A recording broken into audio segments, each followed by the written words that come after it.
Oh boy, the stream is all messed up. I need to stop using the restream.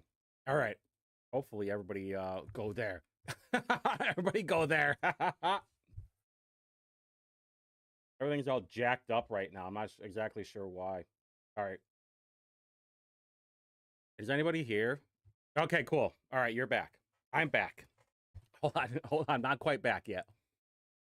This is what happens when I try something new and it doesn't work well. All right, there we are. There we are. Can everybody hear me? Am I good? Okay, cool. All right, I'm back. Boy, that is a giant mess right now. What the crap? Unbelievable. All right, so this sucks. What are you gonna do, though? You know, what are you gonna do? When you try something new, everything turns into a giant clusterfuck. All right, so everybody, welcome. Glad you're spending your Saturday night with me at 8 o'clock Eastern time zone. You know, my third screen is working just fine, but I couldn't get the restream to work. Whatever. Maybe I should just stop doing it that way. If you're on Facebook, make sure that you go to the YouTube chat, because I do not know what the comments are happening over there. Just to let you know, in case you don't know. All right, so, and for those who don't know, make sure you're following Indie Reporter. We're doing some really good stuff over there. I love it. Getting a lot of traction. You know, it's pretty funny. Peter Blankard, he's a writer for Mirror Indie. He has like 1,800 followers, but he's been around since 2015. And we're already like at 1,300, and we've only been around for 2 months now, 2-3 months. This is awesome. This is awesome. All right. Also, make sure you're following Beyond Formal. Mike, more like Brandon, he was over at the protest over the other day, which was pretty cool. He took a lot of questions over there. Hopefully you guys are following in the chat. Hold on, let me try to do something quick. Boom. Okay, cool. Which was pretty cool. It was like the standard standard answers from all the lib shits. You know, oh, you know, Elon this, Elon that, Trump is a fascist, the other thing. They just don't get past their talking points. It's kind of crazy. All right, so let's just get into it now. So, funny thing that happened over in Boston, Mayor Wu took a shocking turn. Drug dealers will no longer face an arrest, but will instead receive treatment, which we already know what that means, is that they're going to be like, hey, you know what? Why don't you just spend the night in a treatment center? And if you want to leave, just leave. And then they'll just walk out and go and get more drugs. Not only that, but the plan also includes a taxpayer-funded vending machine across the city, stocked with fentanyl strips and Narcan. You know what's so funny? Lakeisha Jackson, when she was in the city council, she had this proposal to like make sure that clean needles were being supplied for all the druggies, which I thought was completely bananas. But, you know, that's like one of her claims to fame. Then there was this mass overdose event that happened yesterday. Oh, let me find it real quick. Which I think this is actually really sad. Not the massive, not the overdosing. I couldn't care too about that. It was here. So we got the Google map for it, and this was back in June of 2024, which was pretty bananas. It was here. We were able to track down exactly where the location was. I was actually gonna go down there last night, but then I didn't because I had better things to do than be around a bunch of homeless drug addicts. So if you go to Google Maps, on the top one is from June of last year. And then this one is August of 2015. Look how beautiful it looks. It looks like a place where people would want to go to. I hear this crap from Keith Graves and whoever about, we got to make sure Indy is a first-class city. Well, I'll tell you what. That top picture right there, not so good. No. When people come down to the convention center and they don't want to get mugged or raped by a bunch of drug addicts, who could blame them? Why people are going over to Hamilton County instead of hanging out in downtown Indy. Hey, but don't you worry, Hamilton County. because you're next. Oh, this was last night. Hold on, that is really loud. All right, so there was a chase from Indianapolis over to Hamilton County. This guy right here, who has now been identified as Terrence Emmanuel Darnell Williams. Am I right on that? I think I'm right on that. But anyway, we're doing this one. Ooh, right there. He takes off. By the way, he has a kid inside too. Leaves his kid in the back seat.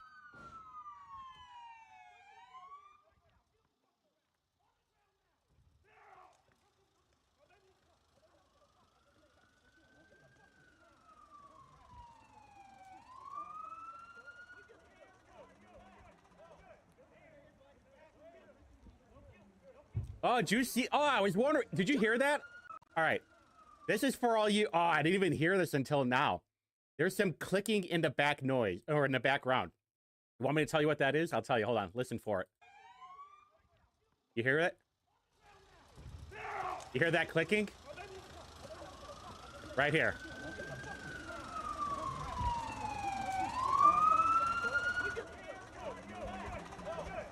It's that. You want to know what that is? That's the parking pawl on the transmission. He put it in park while it was still in motion, and it was fast enough where it couldn't stop. That's why it does like this little jiggle right at the end. You see that little jiggle right there? That's the car going automatically in park. It finally catches up. This is the first time I've noticed that. I was hoping that they would just shoot the guy, but check the car, there's a baby in the car. I'm recording everything. Is the baby okay? Can you believe this chicken too? I'm recording everything. I'm recording everything. Is the baby okay? Baby's okay. I'm recording everything. This is probably some fucking land whale too, who's all like, fuck 12, you know? Hey, you know what? ACAB for life, you know? Hey, I'm recording everything. This guy literally goes on a 20-minute police chase with his young baby in the back seat, and this fat piece of shit is like, I'm recording everything. Hey, guess what, Hamilton County? You're gonna get a flood of these assholes. Good luck out there. Good luck out there. First it'll be Hamilton, then it'll be Boone. All right, so enough of that crap. This is what cracks me up. So Micah Beckwith, all right, I'm going to show you ours first. All right, so this was from Tom Dermody. He's the mayor of LaPorte, and he said he's open to taxing churches and nonprofits. Now, this is what I want you to pay attention to. Also, and we've talked about it in Ways and Means. All right, do you see the beginning of it? Also, and we've talked about it in Ways and Means. All right, so let's go to Micah's now.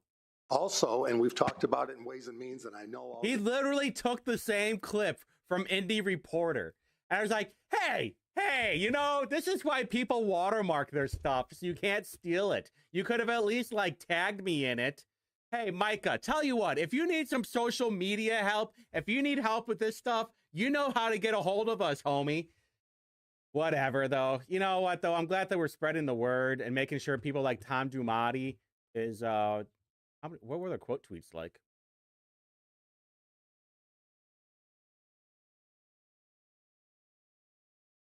Yeah, to quote the Secretary of Treasury, it's not a revenue issue, it's a spending issue. Who's this guy? Oh, this is this prick. Fuck this Nathan Reeder dude. Put him into Crystal and deport him by helicopter. This guy's a total douchebag, GDP bro. Anyway, all right. So anyway, Micah, I know this is going to eventually get to you. So if you need some help, just reach out, okay? All right, so I know last month we missed Black History Month, and it's something that's near and dear to my heart because normally I have my finger on the pulse of the Black community of Indianapolis, and I missed out of some really, you know, some pretty decent bangers, to be honest with you. But this one is from Axios. It's talking about Indy's Black business boom because you know, there's a lot of talk with the DEI thing with Mike Braun. And people like Lonnie Randolph are throwing a fit. People like Greg Taylor are throwing a huge fit. And I figured, let's just take a look over here. Shifting to black-owned, they were just saying, there it is. Yes, but the majority of black-owned businesses made up of just 3% of U.S. firms in 2022, when the population about 14% black and accounted for just 1% of gross revenue. Somebody out there, do the same with crime. Do the same with crime stats, all right? You might be a little bit surprised. Maybe do just some chat GPT-ish. Here's something that we got to pay attention to is this gang people. They're on my radar for sure. There's this nonprofit, but they're being held by all these organizations, totally astroturfed. They're also being held in the same building as Indigo over in Broad Ripple, which I thought was interesting. The owner, this is what I want to talk about. The owner of Nap or Nothing clothing shop was the first participants in the Gang, a commercial real estate blah, blah, launched by the creative advocacy agency to help black-owned businesses open brick-and-mortar locations downtown. This is literally just some GDP bro stuff. And he says he has a deep love for the near decade he spent in Lafayette Square, but moving to Mass Ave opened new doors as collaborating with companies like Ruffles. Is that the chip people? Oh, that's Lay's. That's right. During the NBL All-Star Weekend Club celebration. What they're really trying to say is that Mass Ave has a lot more people over there with a lot more money than the people over in Lafayette Square Mall. Whenever people, because Lafayette Square Mall, it hasn't been totally soda-soaped yet. They're getting ready to, but they just don't have the money because that whole area is just one big shithole. Just go over down on 38th Street. You'll see all the Mexicans selling cotton candy. I mean, I got them over by me, too. And I can say that. Hey, I can say that about the Mexicans, all right? I'm 20%. Eat it. I'm a Mexican, by the way, not a Mexicant. Eat it. All right, so this was the end of last month. Neighbors asking City of Indianapolis to make Kennedy King Park safer. Well, where's Kennedy King Park at? It's over like Fall Creek Place, right by Dr. Martin Luther King Jr. Park. Is that what it is? Kennedy King Park? Is that what it is? Okay, yeah. Well, I would almost guarantee you they're all Democrat voters. So for all the Democrat voters out there, you voted for it, okay? Good to see you again, Jim. Bennett, hola, amigo. Kiff in the house, Beyond Formal in the house as well. Make sure you guys give a follow to Beyond Formal. He's doing some great work, especially with, he went to that, like I said, he went to that protest the other day and interviewed a lot of people. All right, so this might be disturbing to all of you. Maybe, maybe not. It is, it's not Black History Month anymore, but I would like to know, I've really debated not even showing any of this stuff, but I found my new favorite Black Instagram page. This is it right here. It's Indy on the Map. And these are our Democrat voters. These are the Kamala voters. These are the soon-to-be Andrea Hundley voters. But Indy on the Map, by the way. Hold on, is that guy just shooting a gun? Where's Ryan Mears at, huh? The ops know that it's me. Oh, crap, that is so loud. Sorry. Hold on. Park a blunt down the window, now the ops know that it's me. I don't like shoot from the car, I park that bitch and got on feet. Catch him on that side street and not the first song I done took some losses that I promised I won't take again. But I'm thankful for them losses, same losses made me a man. Before I hang with these fuck ass niggas, rather. I don't know. All right, here's another one. Yeah, if you just ate, I'm sorry, but these are our future. These are the future Hamilton County voters, by the way. This is what fully expect that. That is so gross. Okay, I'm sorry for that. This is probably my favorite. This guy is dry humping another guy, and he doesn't know that it's a dude. And then he figures it out. It's like, oh my God, that's actually a dude. I was just dry humping a dude. It's so funny. It's so funny. Yeah, exactly. How can they complain? How can they complain when they voted for no change? Yeah, this is literally what they voted for. Oh, this is what I wanted to see. So we got to make sure So Jesse Brown is back in the news. Surprise, surprise. And now he's going after Andrew Ireland again.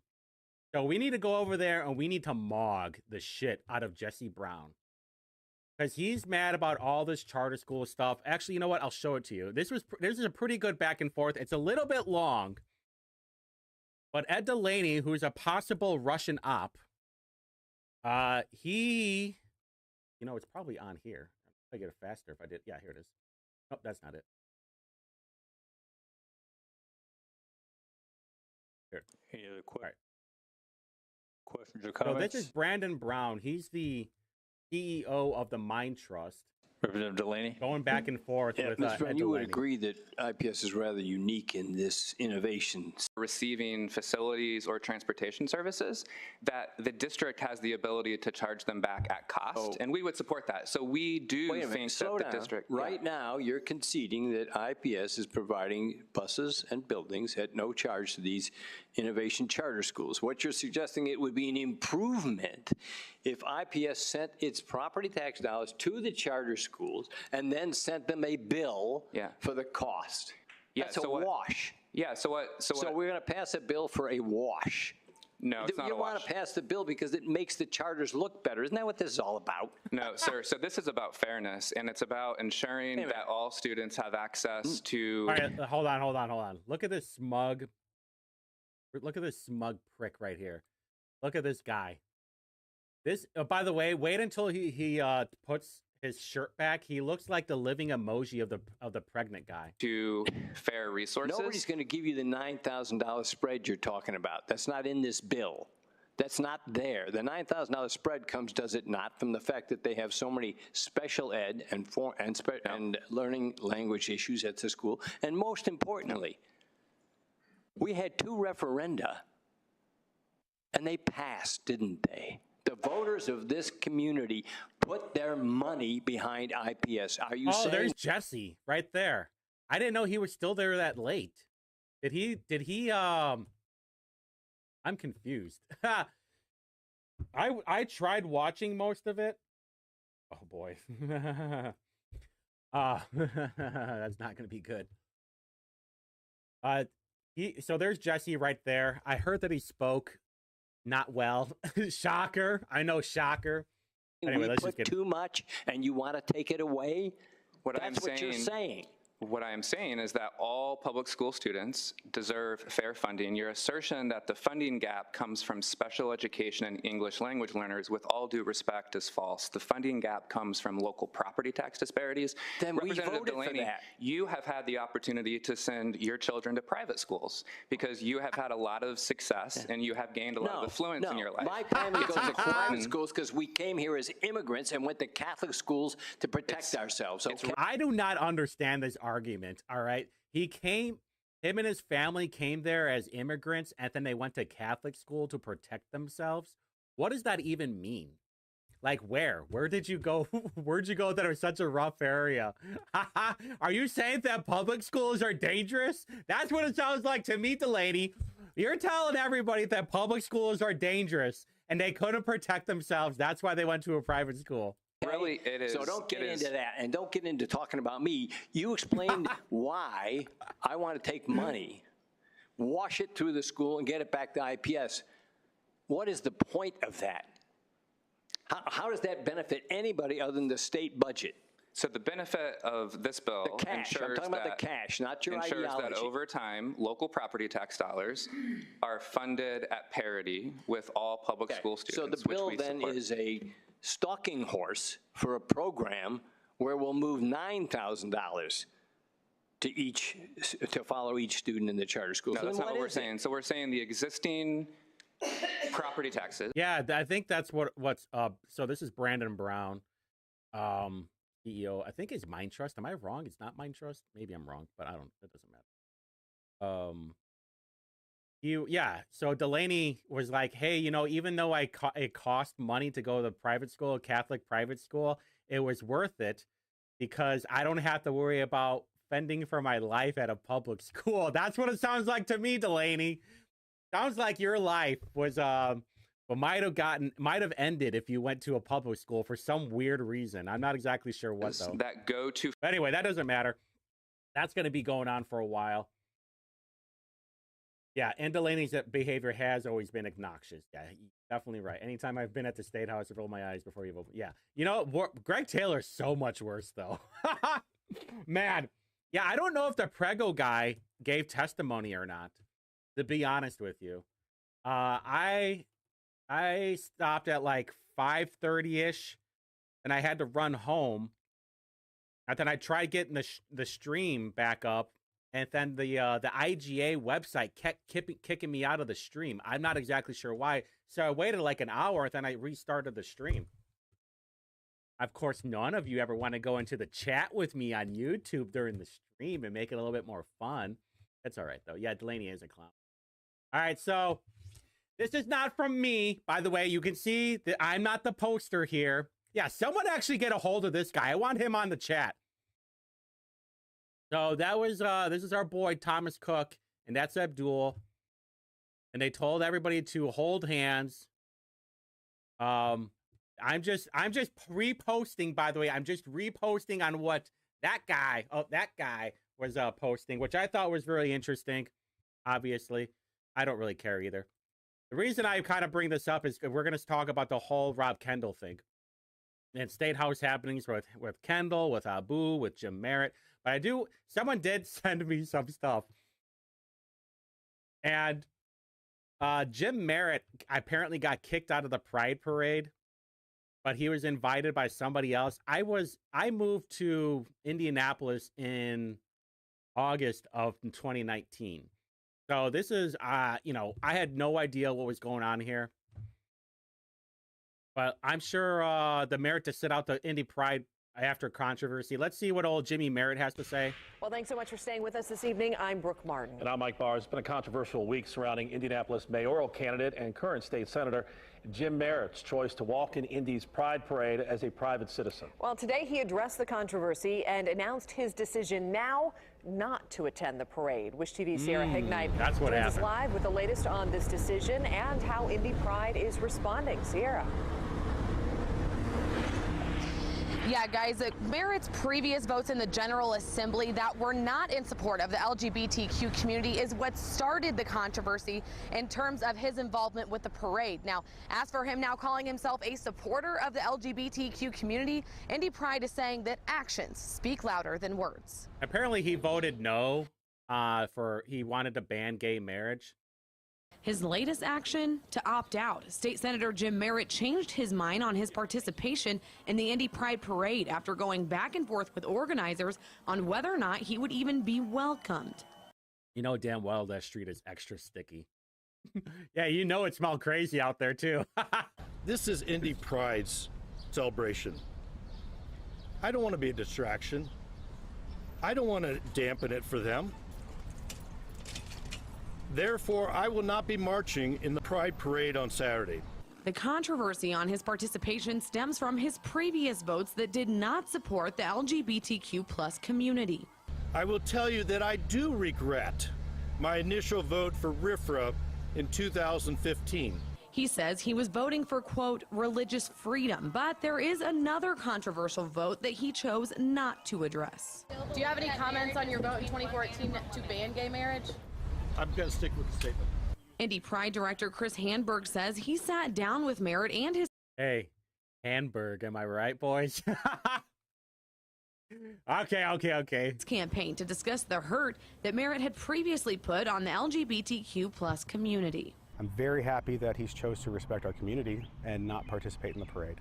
Merritt made promises that moving forward he would vote to protect all groups, including the LGBTQ+ community, and would work to put them in city leadership positions. And so I think it was Oh my God, what pandering. Merritt, listen, I will never pander like that if I were to ever, whoever runs for mayor, Shreve did the same thing too, didn't he? Well, everybody kind of does, but here's my point. I would never do that. If I would to ever run for a mayor, I will not pander to anybody. It is just crazy. First step, and I know that he'll have to spend many years proving what he said today. They are right to say, show me. While the LGBTQ+ community certainly appreciates Merritt's words, they say the slate is not wiped clean. Current Indianapolis Mayor Joe Hogsett did respond to Merritt's comments earlier. Hogsett points out the previous votes that are not favorable to the LGBTQ community and says that he looks forward to attending the parade for the 5th year in a row. You can see his full statement on our website at wishtv.com. Live downtown, I'm Sierra Hignite, Wish TV News 8. Well, that's interesting, huh? Very interesting. Also, we're trying to figure out which lobbyist Merritt works for. Stop. We're trying to figure out which lobbyist Merritt works for. You know, the prize stuff is kind of funny. Not that it matters, because it was over 5 years ago. And that stuff's just kind of boring now. I don't know about that. I don't know about the sex trafficking thing. I would know nothing about that. All I know is I've been paying attention to whatever he posts. And lately it's been stuff about nuclear energy, which you guys already know my thoughts on that. Like, the SMR thing is totally fake and lame. You got Susie Jaws, you got John Ford, and you got the chick from, she's from, I thought the Office of Energy. Oh yeah, Nuclear Energy Institute, Maria Korsnick, with Merritt, and he's always posting that kind of shit too.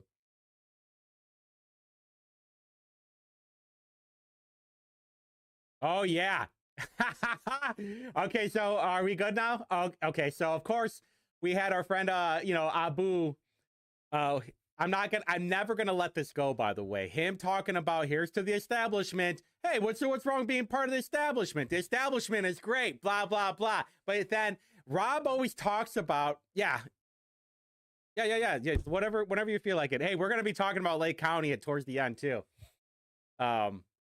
Because it seems like in central Indiana, all the GOP counties are like, the chairs, that the whole organization thing is a giant mess. And it's not just central Indiana. It's also northwest Indiana and a little bit northern Indiana. Yeah, they have to register as a lobbyist, but I don't know if, we know how that whole thing works. So anyway, so Kendall had posted this, but then originally, I'm so glad that Harold, good work, buddy, on this, he had posted that people couldn't reply, which I thought was really interesting. And then John, obviously, about getting his story straight. Let's give him a like on that one. Yeah, and Jim Merritt was apparently chairman of the Marion County GOP for like a year or two. I'm not exactly sure how long. Like I said, that was before my time. Okay, so obviously, which is so funny that Rob calls himself anti-establishment when he has like two of the biggest establishment people on State House happenings. So like I said on Tuesday, Rob, stop calling yourself anti-establishment. You hang out with establishment people. You've called Abu your friend. If I'm anti-establishment, I don't want any of those people around me at all. I'm not hanging out with them. I'm not having a radio show with them. If I'm anti-establishment, I'm anti-establishment. Play it on your radio. I don't care. You literally have Abu saying, hey, here's to the establishment.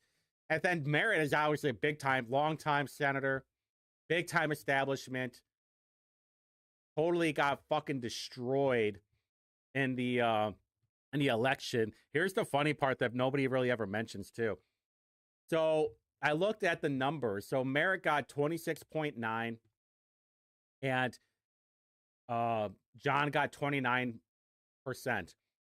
I mean, Merritt just got completely mogged in the election compared to John. And here's the interesting part too.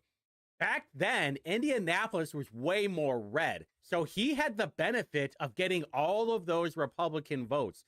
Right now in 2024, all the Republicans are leaving Indianapolis and going to greener pastures.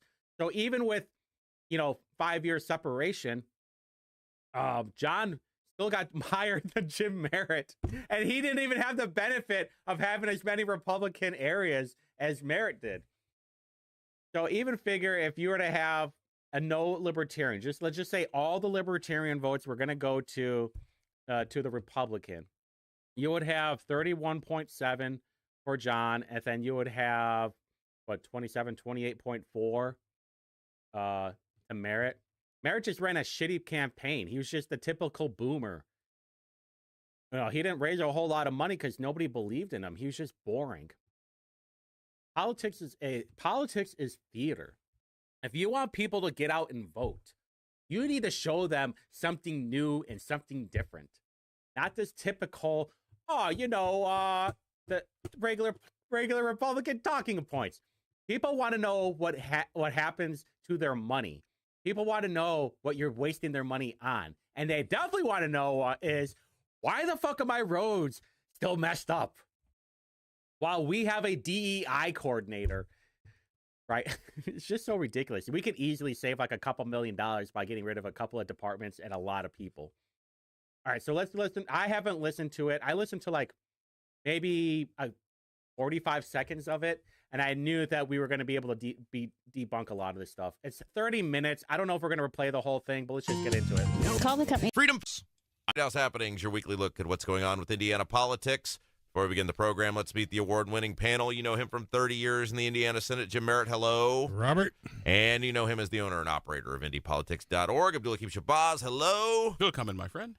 So Saturday came and Saturday went, and Saturday came and went exactly as we had predicted it would. And Saturday came and went again on Sunday, too. So. Well, so there were all across the state, the Republicans and Democrats.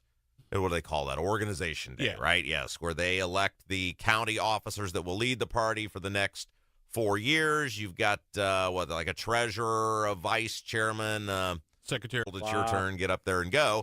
But some of these, especially central Indiana counties, and then others, but they're contested. And the most contested of them all, or at least the hottest one of all, was the Republican and Democrat races in Marion County. They were interesting, to say the least. And let's start with the Republicans, where this...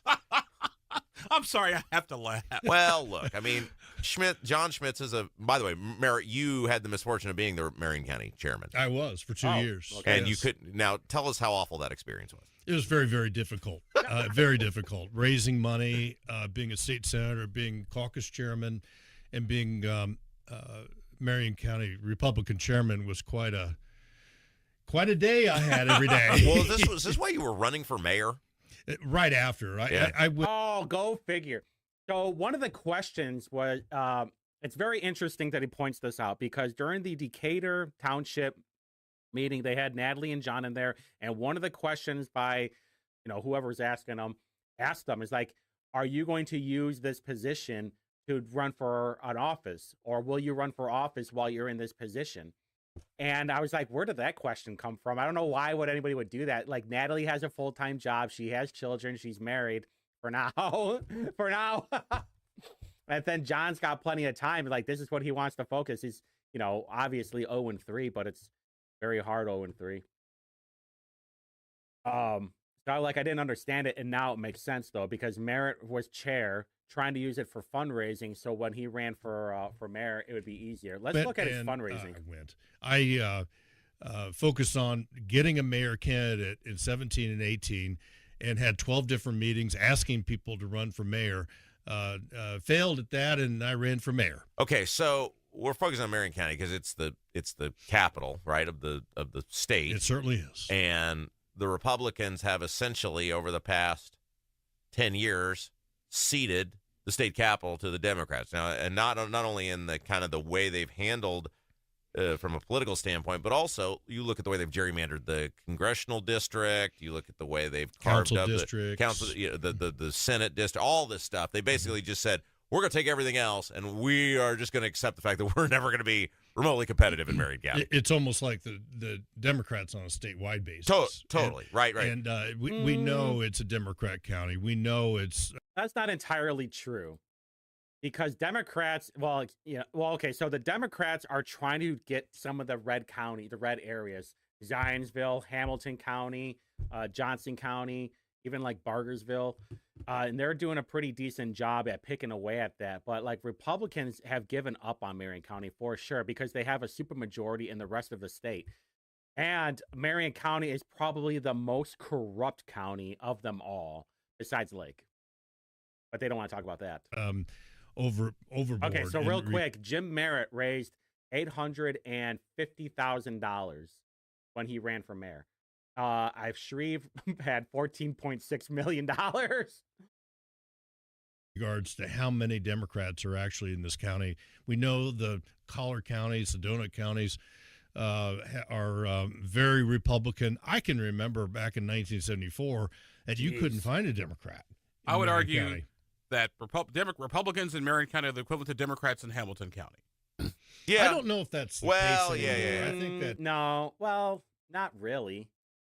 I think Now, granted, as demographics start to change, because Hamilton County went from a deep red to more like a well, light, they're competitive. more like a light burgundy. Well, that's what you have. Well, that's what they're competitive, and the Republicans are not competitive. Well, that's what in happens Marion when you build a Soviet-style apartment complex on every corner, which Hamilton County seems intent on doing. More Democrats living in Hamilton County than ever before. Yeah, and so But, I got to agree with Rob on this one. He's 100% right, which I've said a million times. Apartments will bring in more Democrat voters. And we just saw it, by the way, with that police video. She was anti-police. You've got, 5 or 6 city council members that are Republican. You have no countywide elected office holders that I'm aware of. Your congressional race one's aware of. Yeah, your congressional race is never closed. The mayor's race and the prosecutor's race were both blowouts, even though you had a super rich guy running on the Republican side of mayor. 15 or 20 million. Jim, I think they talk about. He got nothing out of it. And now he was. I'll show you. Heck, some economic, inspiring the masses. Quote moderate establishment, quote unquote rhino Republican. There we go. The establishment. No offense. No, right? none taken. No offense. 15 or 20 million dollars on that mayor race. He got nothing out of it. And now he lost. was got some more votes than I did. He was a bad candidate, but I don't think you were a bad candidate. I don't think he had any money or help. He had plenty of money. He was just a bad candidate. No, Merritt was a bad candidate too. And you had He was a member Carrasco. of Congress. Well, he was now he was able to buy a congressional seat. I'll show you. But then you got Carrasco. I mean, the point is nobody good. I mean, you've got the establishment. No offense. No, right? none taken. No offense to you either. Why are you saying no offense? Why don't you just look at them and say, yeah, your establishment, Abu, your establishment, Jim. Offense taken. I'm doing it on purpose. But Rob doesn't want to hurt their feelings. God, such some soft pussy shit. But you got the establishment who, the people that are actively involved, they want to protect some economic interest, it seems, or the power structure interest. And so they're going to still run somebody. They're going to take a vested interest in this. But from the conservatives, first of all, most of them have left. And the ones that are left, well, they're not exactly, inspiring the masses to get behind them. Well, I would argue there are two types of Republicans in Marion County. I wrote this for my most recent column in the IBJ. And sort of I-70 is that sort of dividing line. I-70 have the more ideological conservatives, in Decatur and Perry, Franklin townships. And you have the more, quote-unquote, moderate establishment, quote-unquote, rhino Republicans, sort of north of there, with a little bit of different, little spattering in between. But I remind people, Marion County is a city, Annapolis is a city, and an urban-type Republican has different sort of thoughts, different priorities than suburban and rural priorities. You're fucking coping, Abu. It's that simple, because if you're an urban Republican, you basically want good government. You want roads fixed, you want the streets paved, you want good schools, school choice, the whole 9 yards, some tax relief, the whole 9 yards. But fundamentally, the services have to be delivered as opposed to this John Schmidt sort of burn the whole thing down. Yeah, I agree with that. And I think, but here's the problem. They've had these establishment guys running. Yeah, I know. I kind of wanted to hear what they're going to say. They aren't good candidates. Like Shreve is as establishment as you can get. Was a horrible, horrible candidate. So it's not enough to just say I want some moderate Republican to run. The moderates aren't running good candidates either. I mean, there's some of these winnable races. I agree with you 100%. There's some squirrels, on the far right side right now that are. Then we'll talk about that in a second. But in terms of the Shreve called himself a moderate Republican. I'm a moderate Republican, and so I fall somewhere in the middle with a whole lot of other citizens in this city. Moderates, they're not running very good people either because they ain't doing any better. It boils always everything comes back to money and raising money. Yeah. And every year, both years that I was seemed like a decade, didn't it? I would have a fundraiser, and I think they still do this at the first part of session, the first week of January, and we would have all the Marion County Republican delegation into a restaurant. We would raise money from lobbyists, and it was always my goal in the first 2 years, or those only 2 years. He sounds like a Vietnam. We could have. They didn't help you at all. Right, and Governor Holcomb did invest in Marion County, but once his guy was in there. Once Joe, fantastic person, was in there, there was an investment of money, of resources, but it wasn't enough. You need extravagant, just an incredible amount of money. I would argue, I'll split my good friend Jim Merritt a little bit. You need the right amount of money, but you also need the right type of candidate who can run as well. And like the person who has money. Yeah, but you keep saying this, but Shreve the establishment was in love with Shreve. Oh, he's this, he's that. He got smoked. No, Shreve, he had money and he got smoked. But Shreve also lost too because Shreve shifted his position. Because remember the whole gun thing. You're right. The whole gun thing. I was like, dude, what are you doing? You're a South Side Republican. If you got issue with guns, just say, you know what? I believe in the Second Amendment, but I also believe we should keep guns out of the hands of people who shouldn't have them. That's all you got to say. Shreve had an issue making that emotional connection with the voter because fundamentally, to be fair, like Shreve either has the burgers or the tism. We're not sure which one yet. Voters are possibly people vote for who they like or against who they can't stand. Now, why they like people, why they can't stand people, the issues vary back and forth. But Shreve could not make that emotional connection. Okay. You think if you had $20 million, you'd be mayor today? I'd be governor today. Oh, get out of here. Governor, no, but mayor, yeah. Get out of here. No, you wouldn't. By the way, Abu wouldn't.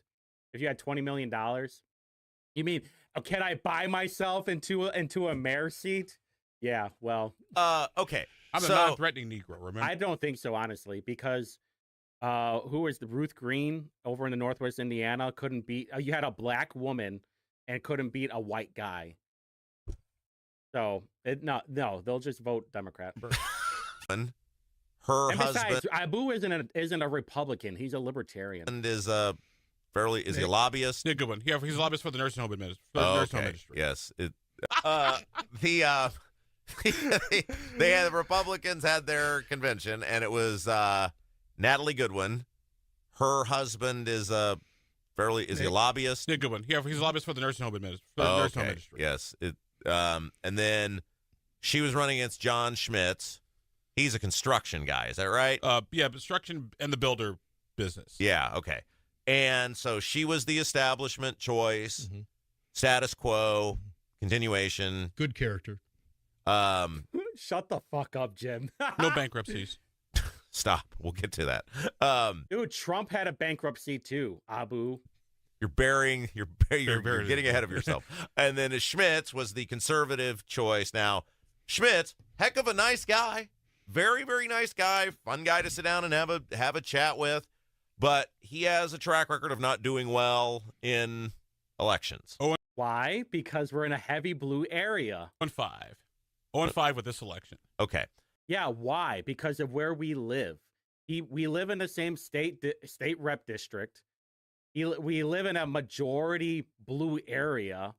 So, yeah, it's a little hard to win when you have... But you know what? Hey, you know what, you fat slob, Abu? You don't want to talk about Ali Bartlett helping out Justin Moed, you fucking clown? God, you are the worst. You deserve the crystal. You deserve to get deported. You deserve every fucking bad thing to happen to you. You're such a piece of shit. And one of the challenges, and Merritt, you can back me up on this, for conservatives, is it's not enough to look at the establishment and go, you're establishment, you suck. I'm conservative, vote me. You got to have the right person running.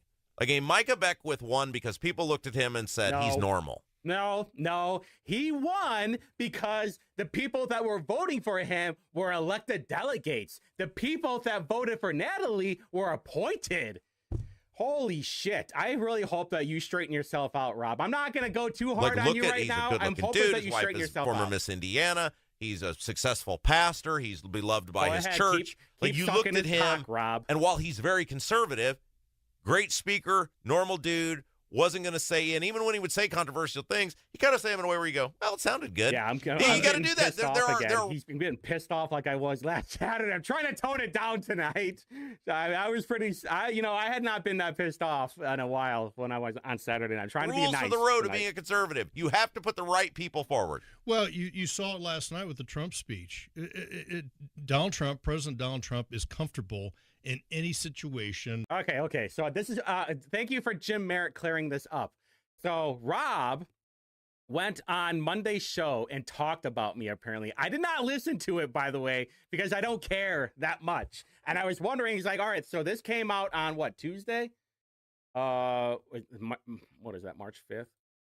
March 5th, Wednesday. So that means, and then I had the show on Tuesday, so that means they were recording this thing on Wednesday morning, probably. So that means maybe he heard my show. I don't know.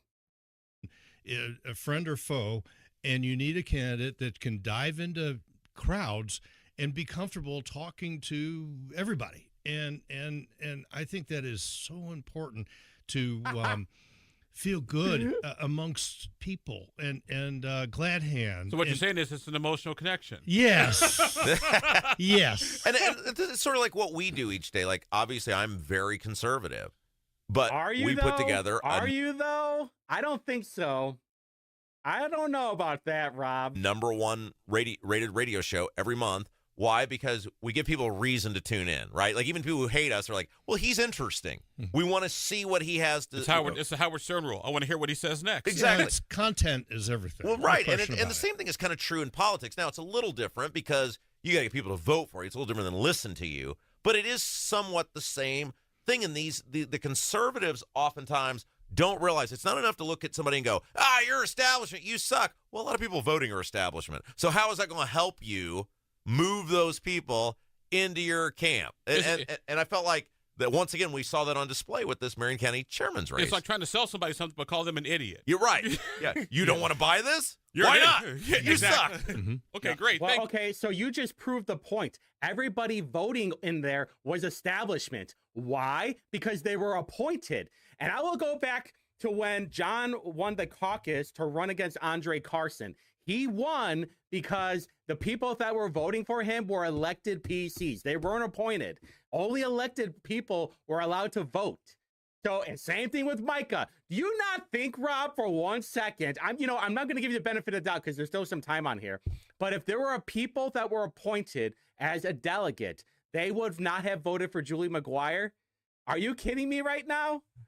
Okay. Thank you. This is literally what happens when you live under a rock. Schmitz lost 2-1. Yeah. Right? Is that right? Basically 66-34%. Yeah. Okay. Basically 2-1. And afterwards, some of his supporters went nutso on you and nutso on me, and because we pointed out that he was likely, he had a hard time getting people. He was going to have a hard time getting people to vote for him. One, because he has a track record of losing. So that it makes it hard for people to be convinced you can help other people win. But the bigger thing for Schmitz. Why did he lose, though, Rob? Why did he lose? Because it's in a blue area. Natalie has had over $100,000. She had like $30,000, probably even more than that, from the party. The party did not help John. I could not even get an email back from the party when I ran for state rep. Pull your head out of your ass, Rob. You're going to make me do it again. I'm trying to be cute and sweet and everything, but now you're pissing me off because of how fucking stupid you are. Just please stop trying to smell your own farts and think for a second.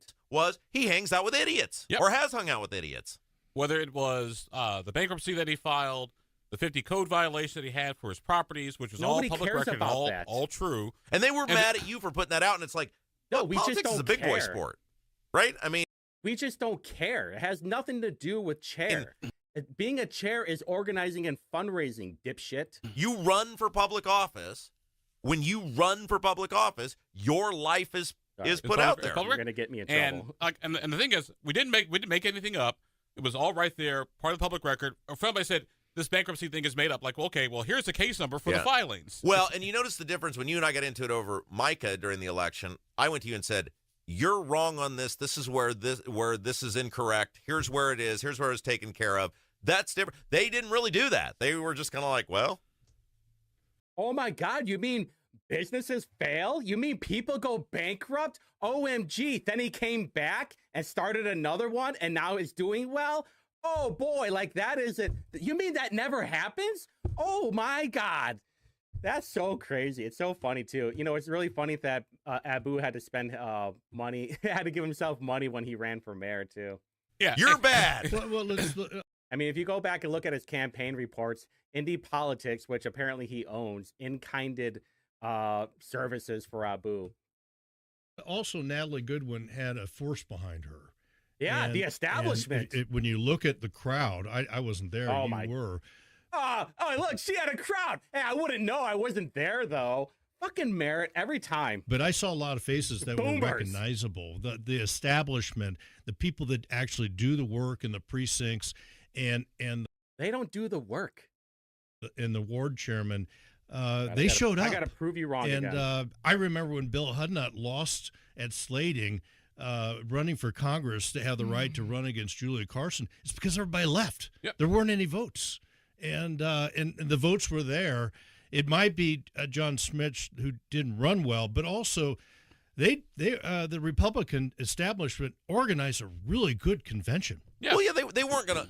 I mean, they make the rules, right? Yes. If you're as someone who has beat the system before, who was not endorsed by any of the groups and whatever, and won. Yeah, 2015. You was walk a in different knowing time. you're running against the system. Mm-hmm. If you don't want to deal with that, don't whine about it. You know the system's basically rigged against you if you're a conservative. So Rob is admitting that the deck was stacked against John, but then he's blaming other people for why he lost. Oh, whatever. All right, let's get into it again. In these sort of things, then don't run. Yeah. But you got to figure out how to beat it, and they had no plan to beat it. They just want to scream. Or as my good friend Mark Rutherford used to say, learn the rules so you can know how to break them. That's good stuff. But the biggest problem for Schmitz, and this is what I told him this a year ago, the people you are associating with are poison in terms of how they're viewed by other people. Hey, Rob's saying I'm poison right now. I don't know about that. People in the political That's class. kind of mean. And this county chairman race, Merritt, back me up, is the ultimate insider thing. Oh, absolutely. They know who all the people are, right? Oh, yeah. And so in the case of Schmitz, when he's running around with Gabe Whitley and he's running around with Bob Kern, people know who that is, and they're like, even if I liked you, which in many cases they don't like Schmitz, but even if I liked you, comes off as so unprofessional and such an uncertain. We're not putting you in charge of our county party. And he was told that repeatedly, and he didn't want to do anything about That's it. what made the clarion call answered. and in addition to Whitley and Kern, Schmitz also had a bad habit of hanging around some other questionable characters, including one who was a Holocaust denier and a Nazi sympathizer. What? And I'm like, dude, what the hell is this? Like, excuse me? Yeah, but the big thing is okay, well, first off, where is the proof on that? That's what I want to know. Where's the proof that, what are you talking about? He's hanging out. Oh, yeah. John is going out to lunch. He's on the phone with all these people, whether it's Gabe or Kern or whoever. And they're just, it's like some 70s movie. They're laying on their stomach on the bed. They're just flaring their feet in the air. It's like, hey, Gabe. Hey, Kern, how's it going? And just twirling the little phone cable like there's some kind of teenage girl. Yeah, that's what's happening right now. Okay, well, you're full of shit. We already know that, though. And I don't know what he's talking about with the whole Holocaust denial thing. I think he's talking about this one. Hold on, let me pull it up real quick. And I'll show you that Abu got ratioed, too. Where is it? Da-da-da. He's talking about this one probably. And by the way, he ended up getting ratioed by Hoosiers against liberal theocracy. Or what a ratio is, you get more likes than the other person. Abu only got 9, and then Hoosiers got 14. So if you want to ratio him some more, go to his tweet and then like this some more. We need to ratio the fuck out of Abu. That's how we get it done. And by the way, he's mad because a rabbi said something. And he's like, oh, you're a Holocaust denial because a rabbi said something. Like, how fucking dumb are you, Abu? You're such a gossip queen dipshit. But it ties to the whole character thing. Like, these are the people, if you're going to be the leader, fine, but these are the people that you're surrounding yourself with. It makes you question your judgment. Well, but in the case of Kern, because now he's trying to say, well, I wasn't campaigning. All right, so that's interesting that he points it out. It's about the people that you hang out with. And who is that? Oh, that's Abu saying, my favorite township chair, Cindy Mowry. And what did she do? She used taxpayer dollars to have work performed on her home. So Abu, of course, being a hypocrite, another dipshit move by him. Shocker, right? We're so shocked. And then Rob Kendall, obviously being so anti-establishment, but he hangs out with establishment folks. Where the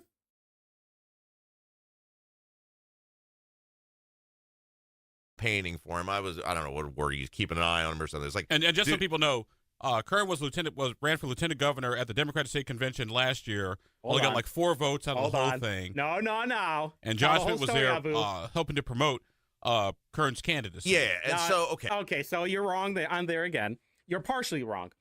So I was paying attention to the lieutenant governor's race for the Democrat side because I was thinking to myself, we're like a couple of days away or like a week away from the convention, and only Kern is on the ticket. I was like, that means McCormick is going to have Kern as lieutenant governor by default because nobody else was running for it and nobody, filed for candidacy on it. And I was laughing my ass off on the idea of a McCormick and Kern. So the Democrats figured it out, delayed it like however long, like a week or two, and so they can get other people to run for lieutenant governor. That's how we got Terry Gooden and like a couple other people. And that's the only reason why Kern got 4 votes or however many it was because the Democrats weren't paying attention to the road and almost had the funniest ticket with Kern and McCormick. What would have been so funny? I mean, I would have been dying. I was pointing that out for weeks. I'm like, Kern's the only one running for lieutenant governor, right? But no, and then somebody caught wind of it. I should have shut my mouth. Okay, and so Kern is a well-known political figure. Political figure or attempted political figure. And a lot of his reputation, not the best, right? But at the end of the day, Bob is a nice guy. Yeah, he may be a heck of a nice guy. And Bob, unfortunately, is very easily manipulated by people who don't have his best interests at heart. But the reality is the people are going to be voting in a Republican caucus for your county chairmanship do not have a positive opinion of this person, and you are, as a Republican, now he, again, just trying to deny it. Now, he totally was there stumping for him, right? I mean, got pictures of it. But whatever, call it bananas if you want. You're there with that guy. People know you associate with this person, and you're wanting to be the Republican Party chairman. Where just a year ago, you're at the Democrat convention with this person, and it's not like it's fucking based. If it had been Joe, I'm sorry that some people are too much of a pansy to go to the Democrat convention. You know what John was probably going to do? This is what I imagine in my mind's eye that John was going to do. He was going to go out there. I don't know if this is it. This is what I imagined that he would do. I don't know. I imagine he was going to go out there and he's going to be like, hey, you know what? If he was going to endorse Kern or like introduce Kern, whatever, but he's going into the Lion's Den and he's going to whip his Schmitz out, right? And be like, yeah, you know what? You fucking psychos out there. Are you tired of, hey, you moderate Democrats, are you tired of your party promoting children getting cut up and showing them porn and trying to fuck their lives up? Well, why don't you come over to my side and vote for me? John was the only one that had the balls to go over to the Democrat side and be like, hey, I know some of you are probably smart enough to know what the party is doing is just insane. And if that's the way you feel, come and vote for me. But would anybody else do that? Because we knew that it was going to be a tough race for John. So he's pulling out all the stops. He's doing things that nobody else would do just to try and win. He's talking to the people, but yet people like Merritt and Rob and Abu are like, oh no, that's actually bad. So what if so was the only way that he got in there was because of Kern, and that was his meal ticket to go over there and try talking? Like, who gives a shit then? He was going in there to try and make a point. Nobody else wanted to do that. I don't see Republicans going out to the mean streets and possibly getting shot and raped, and probably in that order. No, I was going out to places. John was going out to places where we had to carry a gun on ourselves because we knew some bum was going to whip his cock out and try coming on us. No, thank you. Nobody will come on me. No coming allowed on my leg. Donnelly, you go, okay, that's a universally respected Democrat, right? Like, we're working together, right? You teaming up with Joe Donnelly. Well, politically, I mean, I cannot stand morons, all right? I have such a low tolerance for stupid people, especially now. And I just will not stand for it. I like it. You say, okay. And by the way, I think Rob mentioned that on the show, like, oh yeah, I've met him a few times. We've only met one time, and it was in a handshake when he was leaving this party that I was speaking at, just to say hi. Like, it was kind of a pointless party, to be honest with you, for me to go, because nobody was in my district, but they were nice. Very nice people. And it was like, oh yeah, hey, how you doing? Because he had talked about me before, and he's like, and Rob was like, we'll put you on the show. I'm like, all right. And which I knew he wasn't going to, by the way, and I know I've said this a couple of times. I knew Rob was not going to have me on the show. And I was not going to take that personally, because most of these radio people, they like to lie a lot. They like to be entertaining. And Rob is Rob. Rob only cares about Rob. So apparently I'm not entertaining enough, but whatever. I was going to lose anyway, so who gives a shit? I knew I was going to lose that race, but that wasn't the point. Boy, that gives you some gravitas. Bob Kern is not Joe Donnelly. Yeah. And Schmitz and his supporters, despite being repeatedly told this is not going to end well for you, didn't want to hear it until the very end, didn't really even want to say anything about it. And then they act mad at us that the thing we told them was going to happen, and now they're mad at us for pointing that out. They really told you it wasn't going to end well. You really think that the reason John lost was because of Gaber Kern might be the dumbest thing I've ever heard. It has nothing to do with the 300 people that were appointed, right? It has nothing to do with that. John could have literally cured cancer. He could have been like Elon Musk, and guess what? Well, not him, because he would have been a billionaire, and all they care about is money, but he could have had all the green flags, and it would have never mattered. They already had their person. That's why they had someone appoint. That's why they appointed so many people. Well, it also just goes back to... You may not like us, but we know what's going on. It goes really back think also that it had to anything to do Natalie with being a Kern. very credible candidate. She's bright. Oh my God! She it has nothing to do with that. She worked for Todd Young and worked for Suzanne Brooks, right? Has nothing to do with that, or the $1 million that Shreve spent on Bullhorn Communications was also helping Natalie. Has nothing to do with that, right, Merritt?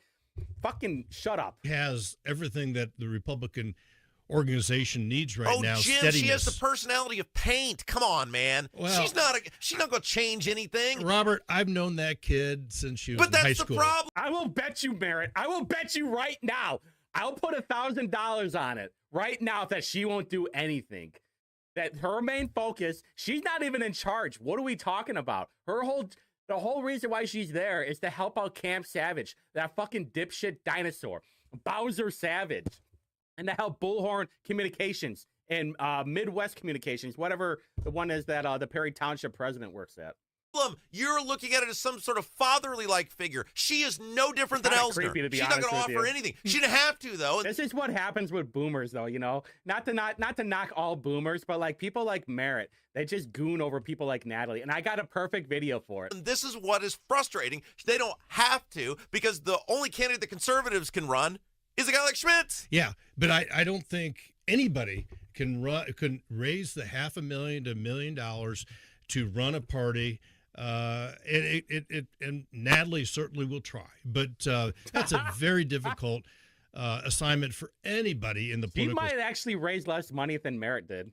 specter in Marion County. And also got to remember, too, is even if you're a Republican, if you're a member of the minority party, whether you're Hamilton County or Marion County, you still need to be able to raise money. It's even to go to the lobbyists and the money class, say, hey, here's what we need from you. And a lot of lobbyists will do is they'll give like 60 to the party in power and 40 to the party out of power, just hedging your bet. Of course. But what are there, 10 Democrats in the Indiana Senate?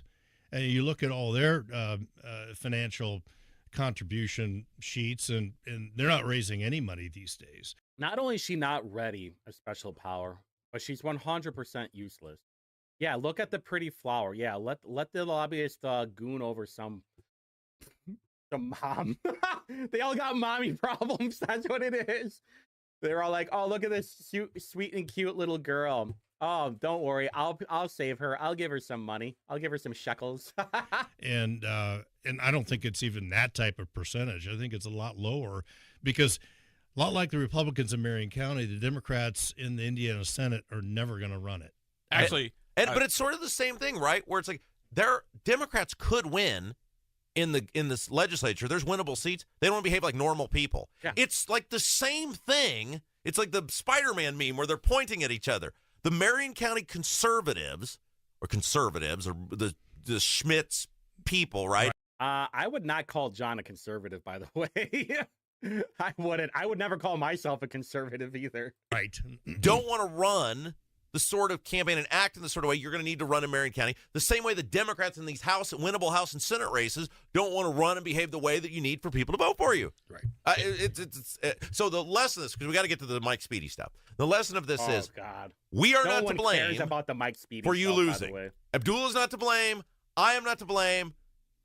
We've never blamed you. We've never blamed you. I never blamed Abu. Abu had nothing to do with this, by the way. He can brag about like, oh, cheat sheet W. This is why the cheat sheet's around so we can help with this stuff. Yeah, let's not talk about Natalie Goodwin losing to some 23-year-old twink who lives with his parents and has no full-time job, where he has to ask for fucking gas money from Mama and Pop so he can go work at a city council job. But somehow he has something to do with a $1.6 billion budget. Let's not talk about that, Abu. Fucking dipshit. And by the way, I said that on Tuesday. I never blamed Kendall for John losing, all right? My problem with Kendall is that he is two-faced. That you're going to be all sweet and cute and nice to somebody's face and tell them that I hope that they win. And then the following day, when they lose, you're going to be like, oh, who would have guessed? Oh, Kurt and Gabe, blah, blah, blah. And when you're like, okay, it had nothing to do with Gabe or Kern. It had 100% to do with the 300 people that were appointed, probably illegally, after the deadline. Most likely. Well, we know that Natalie will never release of how many people were there on organization day that were appointed, and Abu is never going to question it either. John Schmitz. I think it would have been better if he'd have won because I think it would have shaken. I don't know. Shaken. I look like this. Woody would have shook something up, but I'm trying to. What grammar am I looking for here? Yeah, that's exactly what you would get with John. You would get a shake-up. You would not get the status quo anymore. Rob, I can agree with you on that. Is it shooken? Shaken? Yeah. He would have shaken things up. And I told him this repeatedly. You can't be running around with these people and think you're going to have any chance to win. If John Schmidt wants to blame somebody for his loss, I recommend he get a mirror. Yeah, that's right. Freedom Foods Indiana. Yeah, it has nothing to do with See, this is why Abu's a dipshit. Indiana.com. I love politics and government. All right, that Carrier guy. Yeah, Jameson Carrier. Yeah, okay, I don't care about Speed. All right, I don't care about the Speedy thing. Oh, by the way, Speedy, you have my sword. I'm loyal to you. Fuck Shreve. You better lose. All right, so this is why Natalie won, by the way. It's because of shit like this. Hey, handsome. Ready? How's your Salisbury steak? Have you ever eaten at Tucker's Steakhouse across the street? Oh, sure, not on my dime. At Porterhouse, it's the same exact cut, same supplier. But that's a $50 cut. And here, it's almost half the price. I take mine medium rare. Look at that. Gooner won. Y'all have been a breath of fresh air, just as I was starting to feel homesick. Let me get your change. No, keep the change, please. Boom, Gooner 2. You're a doll. Bless your hearts.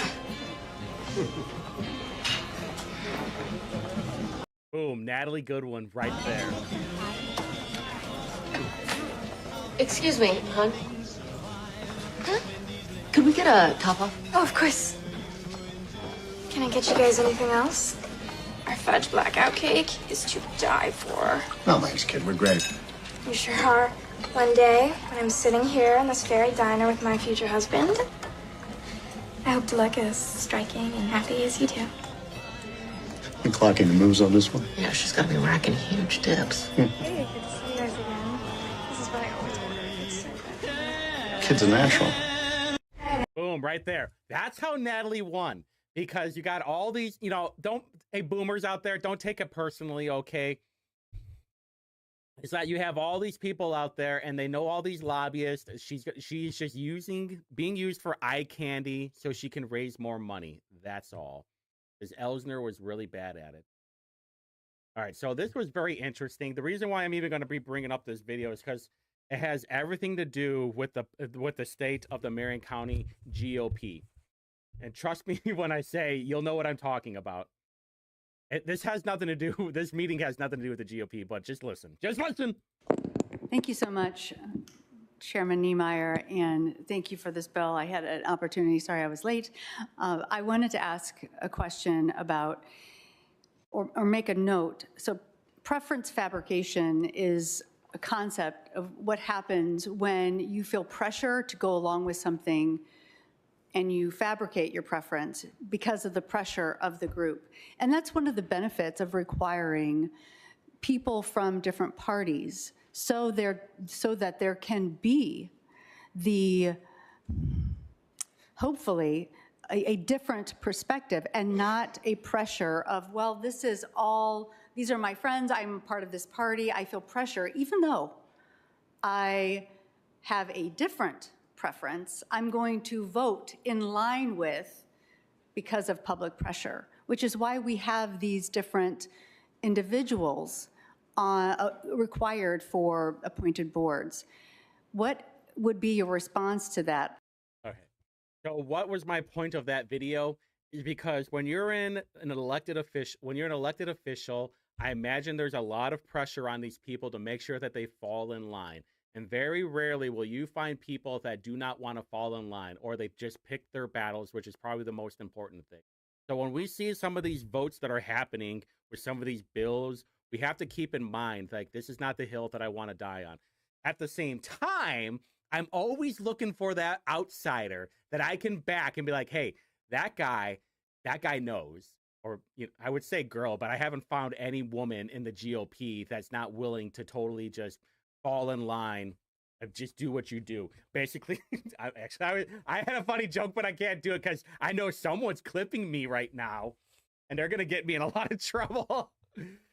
So yeah, so, you know, you got to be sure that we are very aware that these people, the people that want to speak out and not go along with the party all the way, bend the knee, protect the shield, that they need our help. They know that, hey, they might get some pressure, but we need to show that they're on our side on social media.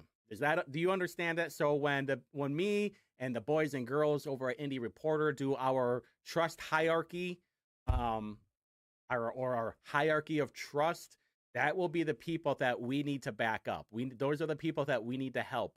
If they're going to be voting against something that the establishment, the regime wants them to vote on, and then they vote against it, we need to go and flood their social media and be like, yeah, fucking based. Hey, let's go. Yeah, that's my whatever, state rep, senator, blah, blah, blah. That way they see that, hey, people are on my side. Does that make sense? All right, so scenario. Someone votes against Ed Soliday, right? And then you go on their social media and you be like, and then you just tag them at blank, or just go on there with some comment and say, hey, really proud of you for voting against that, or voting against with it, you know, that kind of stuff.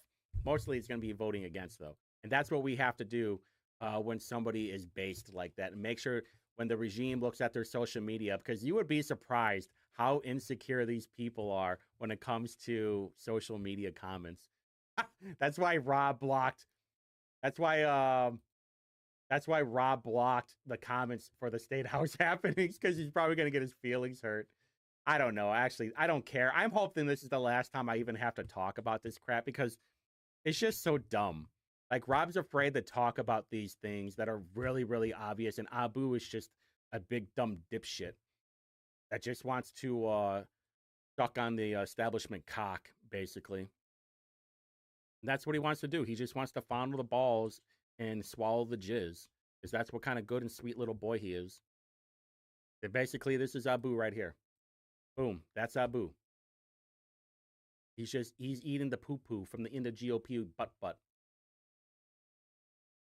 All right, so.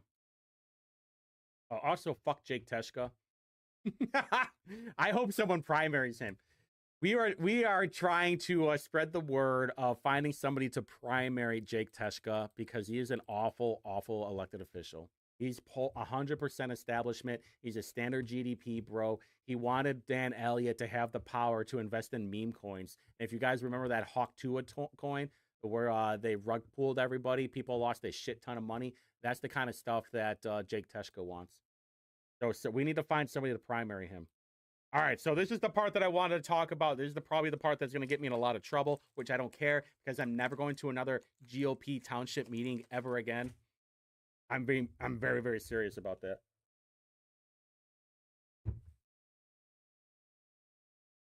There are gatekeepers inside the Marion County GOP that we have to be aware of. This is the reason why Marion County blows right now. And these are going to be the people that I mean, we already know about Dave Taylor because he's the VP for the chair. But we got to talk about the other people. Oh, also, I got this from Natalie Goodwin. And she had this email. This is what's kind of funny. What we are reading, Hogshead and Hot Water. Again, Lake Wallace, families first. Notice that she never talks about Ryan Mears. This is what I want everybody to pay attention to. Will she ever talk bad about Ryan Mears? If she never talks bad about him, we know that she's compromised. And we know that she's compromised because Cam Savage is really good friends with Ryan Mears. And we need to make sure that we keep pressure on her. Well, you guys can, because I'm never going to be around her. And also, good luck to all you Republicans out there that go to these township meetings. Enjoy having less people go to them, because everybody is done with your shit. I mean, you're going to have like the standard people, but like anybody that is basically like an outsider, they're never going to be shown. All right, so let's go with the first one. Wayne Township Chair, Scott, which is this guy right here. You can see that this used tire right here was taking a picture when they were handing out Shreve information.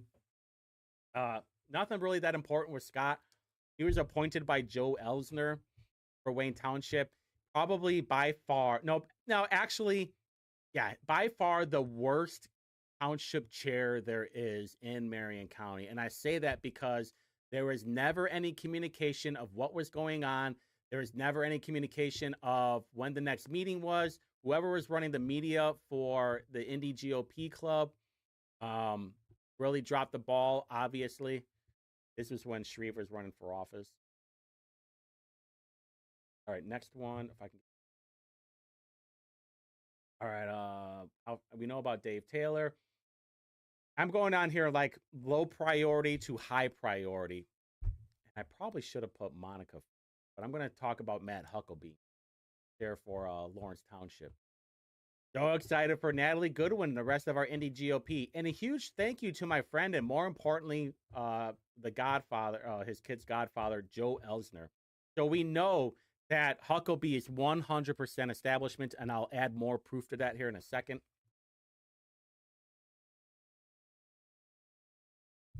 All right. Why? Because, well, old Huckabee is vice president of MO Strategy. He was also senior advisor for the Indiana Republican Party, deputy campaign manager for Holcomb, political director for Holcomb, political director for Mike Pence, political director for Bouchon, field director for Bouchon, and district director for the U.S. House of Representatives. But now he is the vice president of MO Strategies from February of 2023. What is MO Strategies? Obviously, it's a strategical. It's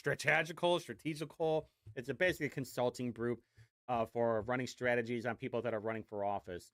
Marty Obst is the prez, I think. Yeah, I think Kyle Walker, ask him where the bodies are. Rob Goad, Matt Huckabee. Why is this important? Because Matt Huckabee and I didn't know Hupfer was funny. MO Strategies were the people that were helping Brad Chambers, probably by far the biggest rhino. I wonder if I could find it. Vote Smart. think that's what it was. By far the biggest rhino there was running for a governor as a Republican.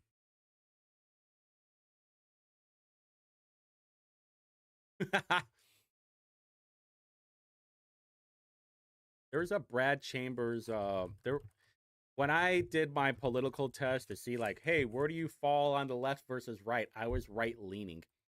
Am I on here? Got it. Oh, there I am. Oh, no, I'm not. I wonder if they only do it for incumbents. Hold on, maybe if I can find it. But anyway, we might go back to that. But anyway, so he was helping out Brad Chambers, who's like the biggest rhino there was running for Republican governor. Also, Kyle Hupfer, who was the Speaker of the House, he stepped down to help out Chambers. I thought he worked for MO Strategies. Apparently he doesn't. He's also a partner at Taft Law. That's probably why. And Taft Law were the people that were helping out Hogsett do the investigation on Thomas Cook, don't forget. And also Hollowell Consulting. Oh, do I still have that? Oh, I hope I still have it. The people that gave Natalie money. There was Jennifer Hollowell.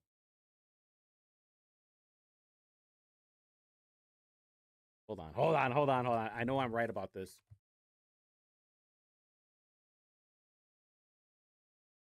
Hell yeah. I knew it. Boom, right there. Jennifer Hollowell, right there, gave Natalie $100. Not much, obviously, but it was the point. Yeah, she's the president of Hollowell Consulting. Obviously helps all the bigwigs. And Chambers launched his first ad campaign. And Huckabee, he announced his campaign team on Wednesday, which will include Kyle Hupfer, Matt Huckabee, Marty Obst, Luke Thomas, and Jennifer Hollowell. All the big names in the establishment. Obviously. All right, so Monica Kozlowski. Emo Strategies. Yeah, definitely Emo Strategies for sure. So Monica Kozlowski, regional director at U.S. Senator Todd Young. Just a standard pretty face. Just there for Boomers the Goon. This is probably, I wish, it would be funny if Rob talked about this. Monica got the Sagamore of the Wabash, received tremendous honor of it. I don't have no idea what the Sagamore of the Wabash is. Maybe because I'm not a fucking moron. Maybe that's why. And I don't give a shit. Or maybe because I'm not originally from here and I definitely don't care. I don't care about participation trophies like Elsner got at the organization day. All right, so also there she is. There's Todd Young. And there's Monica right there. Thank you, Vincent Wong and team of Indiana Bio Crosswords for a productive meeting today with Senator Todd Young, Monica Kozlowski, and me. All right, so that was, I would put, okay, so I would kind of put Monica, if I had to do a top tier, 5 being the lowest, number 1 being the highest, it would be Scott, it would be Monica. This Samantha DeWester. No, I know. I mean, of a blue, yeah. It doesn't make any sense at all. The whole thing is just total bullshit. And I wish Rob would actually grow a pair. And I don't know. You know what? I didn't look up the person for Center Township. I don't think I've ever been to a Center Township meeting. All right. So who is Samantha DeWester? Are you shit?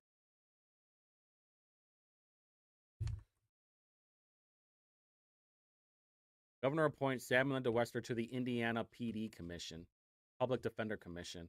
All right, so obviously, she's the president and CEO of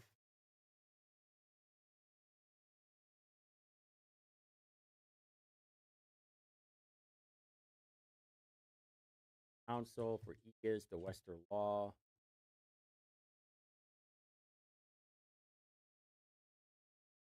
Deputy Corporation Marion County Public Defender Agent. Oh, so she's definitely a rhino. He's a Democrat. What are we even talking about? The total Democrat. Whatever, though. What are you going to do? Honestly, what are you going to do? Is there anything else that I can find on her real quick? At the council at Beam, Longswet, Neff. Oh, boy.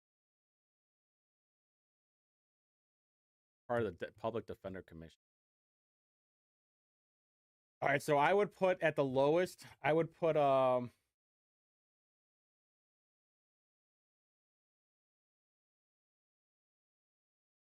yeah.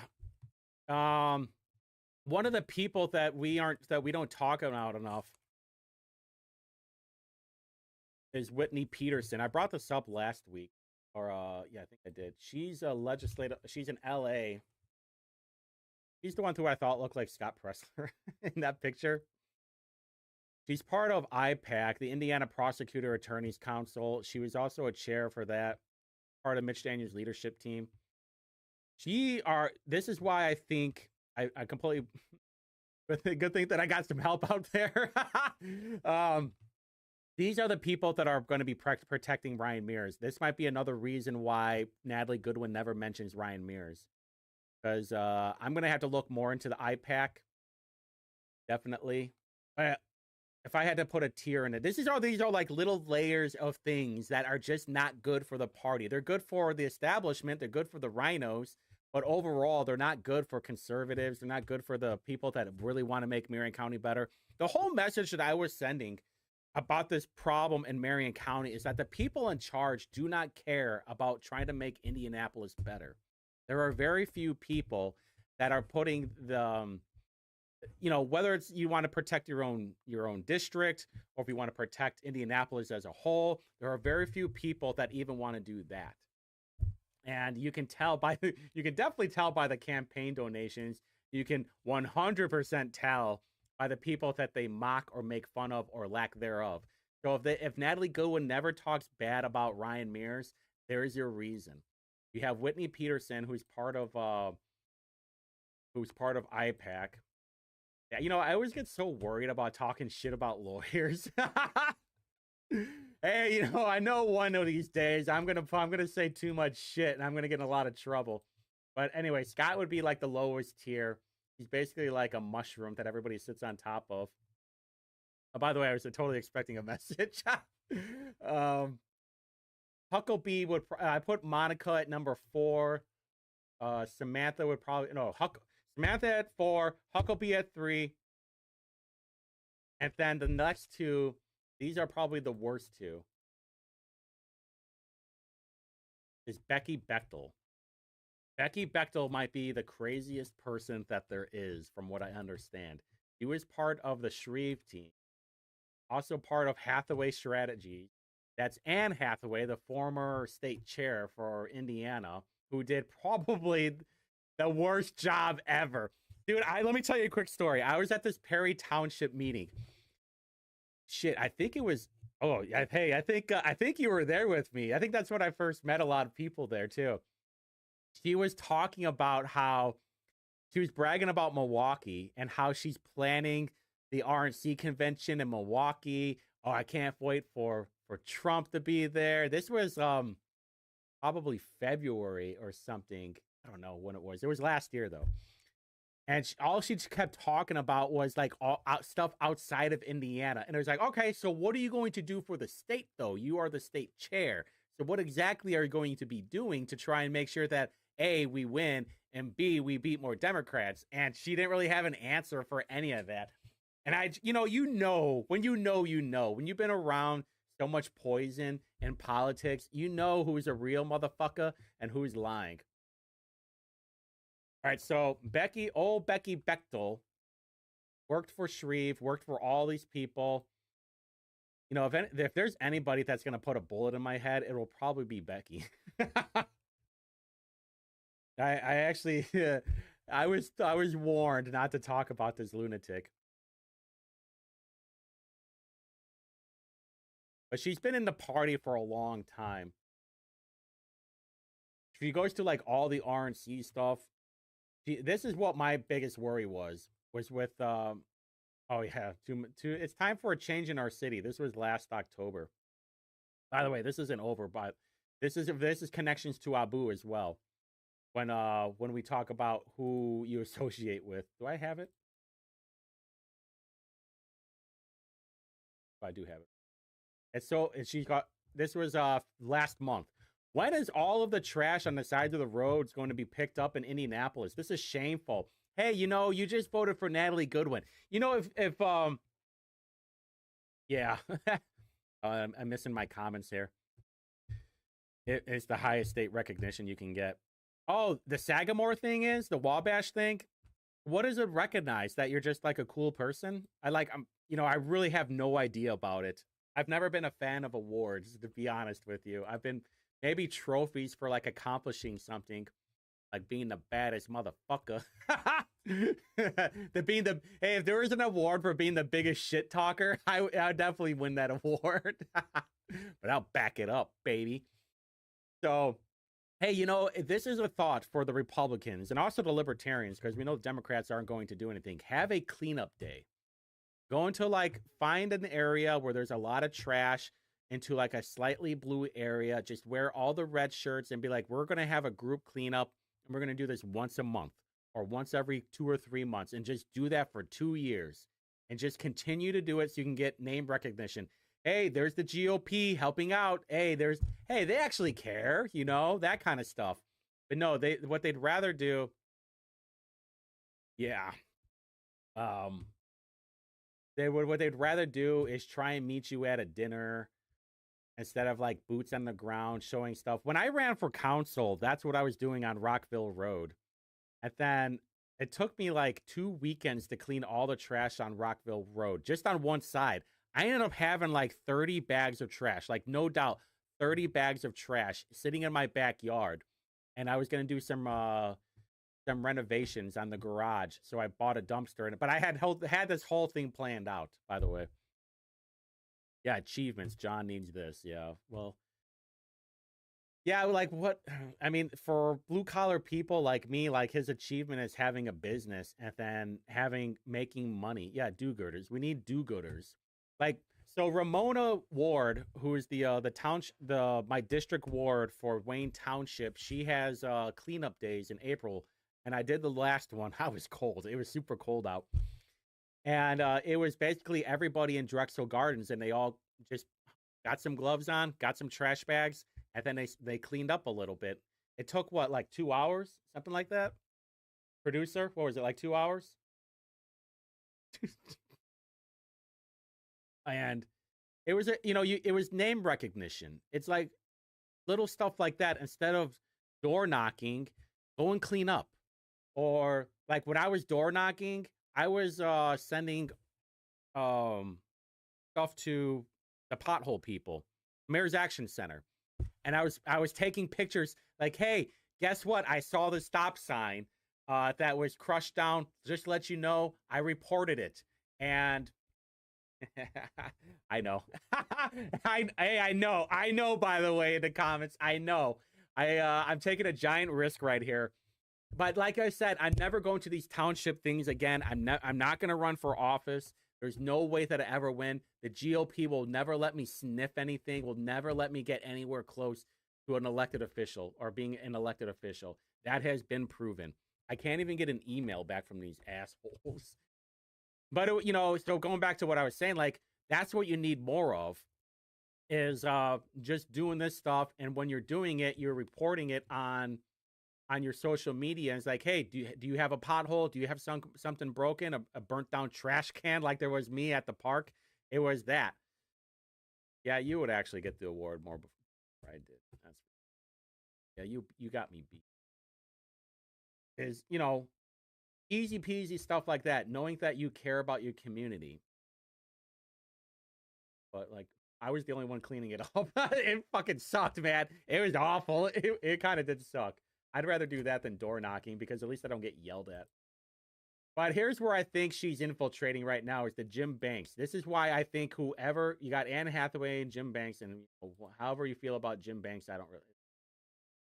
But my belief is that Bechtel is trying to infiltrate the Jim Banks campaign or the Jim Banks people and she's trying to just level up to the next position. It didn't work out for Shreve. I wouldn't be surprised if she was doing it for Todd Young. Wait a minute. I thought I had it. Didn't I have it? I thought, Jimmy Banks was on here. Hold on.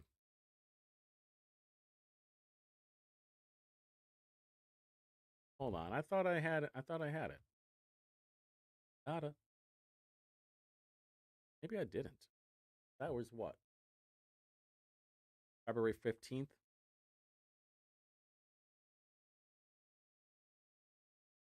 What the? I thought all Banksy put it up there. I thought that's where I originally found it. Follow him? Oh, I don't follow him.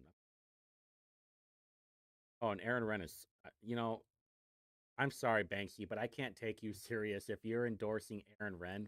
Fuck that guy. That guy's a totally establishment. And he's a catfisher. And he catfishes. Where is it? I could have swear.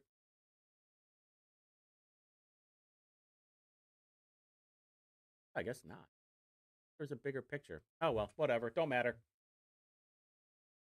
Why is that on there?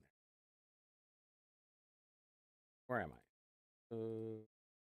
Okay, yeah. So I would warn all of the people in the Jim Banks campaign, beware of this lady. Beware of Becky Bechtel, okay? Because she's not good news at all.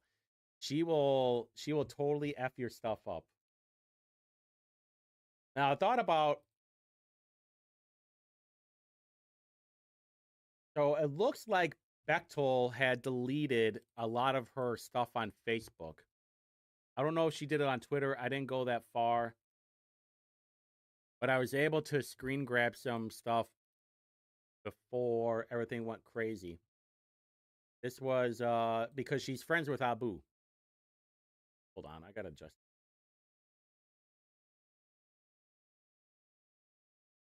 That's good. Hey, I dropped off a wedding gift for you about 9:30. Blah blah blah. All right, so then April, March, yeah. So then April obviously looked like Abdul might have had a heart attack. He had high blood pressure. He has been working out and lost 50 pounds in the last year, and then he gained it all back. Now he's back to being a fat dipshit. And the only reason why he lost so much weight is probably because he was having health problems, and it looked like he was going full Dallas Buyers Club. And by the way, this is the same guy that drinks and smokes. And he's like, you know what? I'll just take blood pressure medication instead of actually having a better diet. And then here we go. This man is one of my heroes. Folks, it takes a lot to put yourself out there to run for mayor of Indianapolis. For anyone, it would be an uphill battle running against the opponent who spent $2 million in the primary to beat you. Yeah, blah, blah, blah. Yeah, they all did their own race. So obviously Becky is an Abu person. And if you're an Abu person, you are an enemy of mine. And here we go. Becky Bechtel is with Abdul and Sydney and whatever. And then here we go again. This was back in 2021, having dinner with the old Shabazz with Abu. Good thing that we were able to capture something before everything went dark. Okay, so here's Monica Kozlowski. You can see how many, look how many tabs I have open right now, okay? Not bad for a one-man show, by the way. I might add, not bad for a one-man show that I can handle all these tabs. So there's Becky with Elsner and Monica Kozlowski, the triple threat. The triple dipshit, the Three Stooges, more like it. Yeah, that's what the State House happenings might be.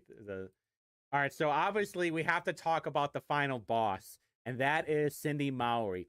If you could get Cindy Mowry out of power in Franklin Township, boys, girls, you have a chance at winning, because Cindy Mowry is the ruler over in Franklin Township. And by the way, for those who don't believe me about that I was not the one posting that picture, there it is right there. Where do you think I got it from? It's right there. Yeah, all right. So I'm not the one that did it. But Cindy Mowry was also the one in last year, March of 2018, that she got in trouble for taking misappropriated funding using taxpayer dollars designated for the Fair Association used to have work performed on her house. So basically, she took tax money and she spent it on her home, and I believe now she has to pay it back. This is the article right here. You know, I'll put it in the chat in case you guys want to gander at it. So if Abu wants to talk about the people that you hang out with, maybe he should look in the mirror as well. Let's see. At a city council meeting, this is actually very interesting because it tells the whole story. At a city council meeting in 2021, Mowry and another Fair Board member proposed a $50,000 increase in funding. Who was that person? I think it was Paula Ney. Speaking of Dallas Buyers Club, wasn't it? Someone in the chat help me out with this one. Who was the person that wanted the extra $50,000? I'm pretty sure it was Ann A. Because doesn't he work for the Fair Board? Yeah, since 2012, the Fair Association has received 2 payments of $50,000 annually from the city of Indianapolis. The measure approved, and the Fair Association received $150,000 from the city of Indianapolis in 2022 instead of its usual $100,000. Mowry told city councils the funding was for capital improvements like bathroom renovations. And painting. The SBOA reported that soon after the measure was approved, a $7,500 check was issued to local painters for work. And they conducted interviews with the painters as part of the investigation into Mowry.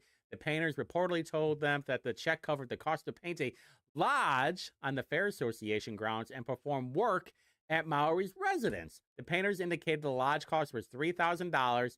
They charged an additional $4,500 to stain and spray mildew off Mowry's back deck. That's a hell of a lot of money. $4,500 to stain and spray mildew off of a deck. Man, maybe I'm in the wrong biz, boys. The check was dated in November 13, 2021, which was just over a month after Mowry appeared before the city county council. You can tell that it was a shady people because that the painters weren't able to produce supporting documentation or any additional details about the transaction. And the painters also maintained that they were never paid by Mowry directly, but rather by the Fair Association. Yeah, she admitted to doing it too.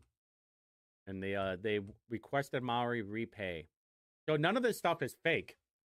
All of this stuff is the truth. It's been reported. It shows that she took taxpayer money to have work done on her home. But guess what?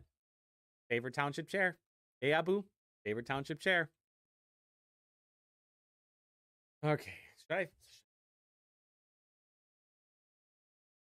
I couldn't find the Brad Chambers. I just remember because I got the same one.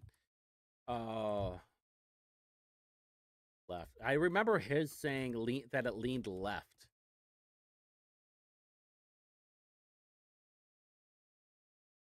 Wish I could find it. Vote survey, maybe.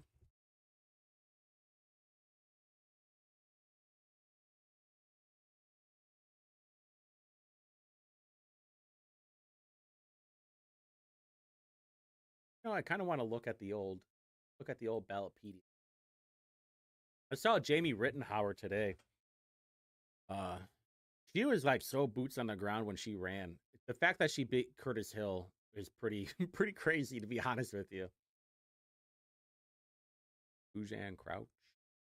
Oh, you know what I wanted to do? Okay, so that's basically all I have now. And then it's kind of like chilling out now. This is where I know where everybody's gonna leave, because this is where it gets kind of boring. We're just gonna chill, hang out a little bit. There was something else that I wanted to.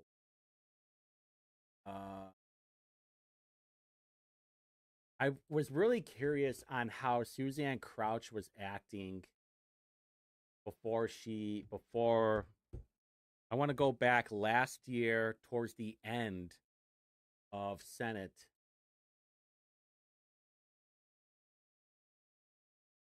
Or maybe I'll do the early. Yeah, let's do early. That we're going to do is when did she announce that she was running for governor? the extra noise that goes on. We will now take the roll of senators. All senators shall indicate the presence by voting present when the machine is open. The machine is now open. The chair notes that Senators Breaux and Randolph are excused.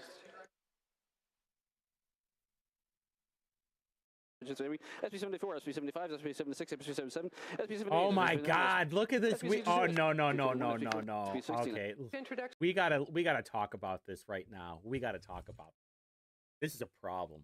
This is a problem, boys and girls. Why is it a problem? Because we're gonna compare Micah and we're gonna compare Suzanne with the gavel. Okay. So normally, what happens? I know some of you might be new to this. I know, and then other people are not new to this. But normally they just rattle off real quick. I think he has longer hair now. I'll have to double check, but Suzanne Crouch will just start hammering the gavel real quick whenever they announce the bill number. So let's just watch. Action bills on the file list.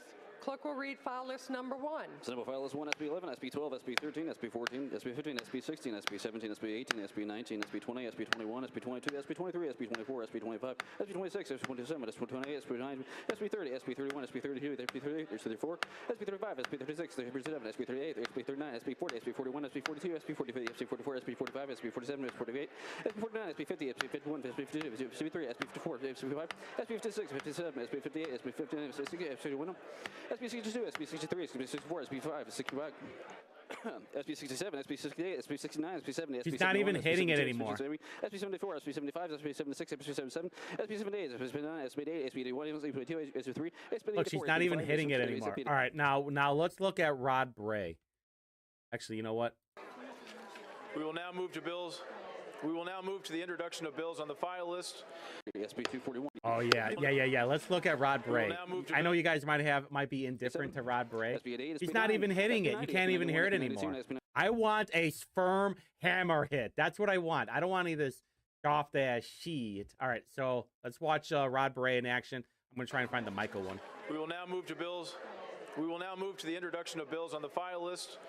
File list number 7, the clerk will read. Senate file list number 7, SB 146, SB 215, SB 240, SB 241, SB 242, SB 243, SB 244, SB 249, SB 250, SB 251, SB 252, SB 253, SB 254, SB 255, SB 256, SB 257, SB 259, SB 260, SB 261, SB 262, SB 263, SB 264, SB 265, SB 266, SB 267, SB 268, SB 269, SB 270, SB 271, SB 272, SB 273, SB 274, SB 275, SB 276, SB 277, SB 278, SB 290, SB 280, SB 281, SB 282, SB 283, SB 284, SB 285, SB 286, SB 2. All right, so that was a completely different. God, I wish I could find it. Dude, we post so much crap. We post so much stuff that I can't find it. There was one with Micah just the other day. It was in March.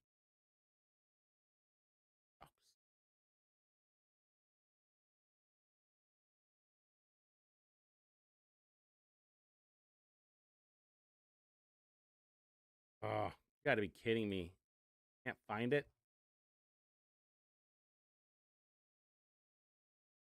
I know I'm boring you guys right now.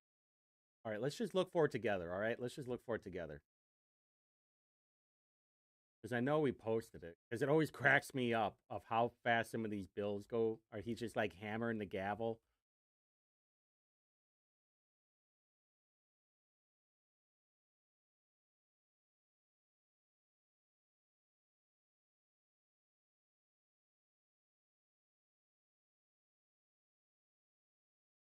Adjourn until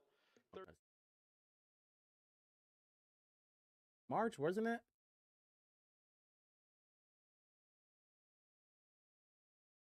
Oh, way. I can't find it. This is crap. Maybe I should start bookmarking some of the more fun stuff. Dude, I know that it was on here.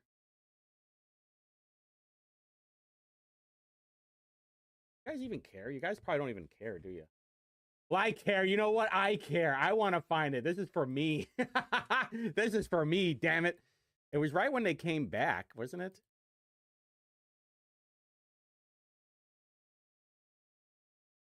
Granted, 89, 1191. Yeah, there it is. I found it. I knew it. 915, All right. The clerk will read.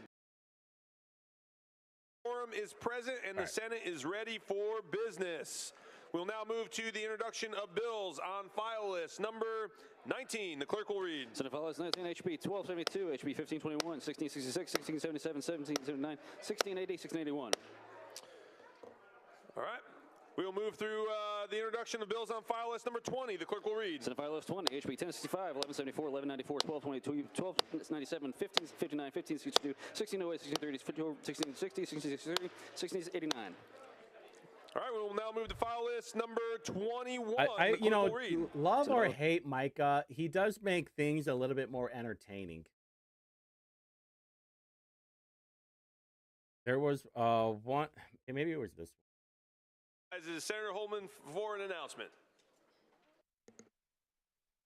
Thank you, Mr. President. Members of the Senate. Senate Majority members will caucus tomorrow at 12:30. Thank you. Thank you, Senator Holman. All right, any other further business? Okay, the chair recognizes Senator Bray for a motion to adjourn. Thank you, Mr. President. Members of the Senate, at this time I move the Senate do adjourn until Tuesday, March the 4th, 2025 at 1:30 p.m. All right, the question is on the adoption of the motion. All in favor, say aye. Opposed, no. Motion passes. The Senate is adjourned until Tuesday, March 4th. No one cares. Not it.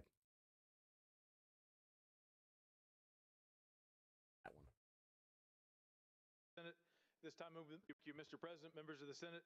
This time move the Senate do adjourn until Thursday, March the 6th, 2025 at 10 o'clock a.m.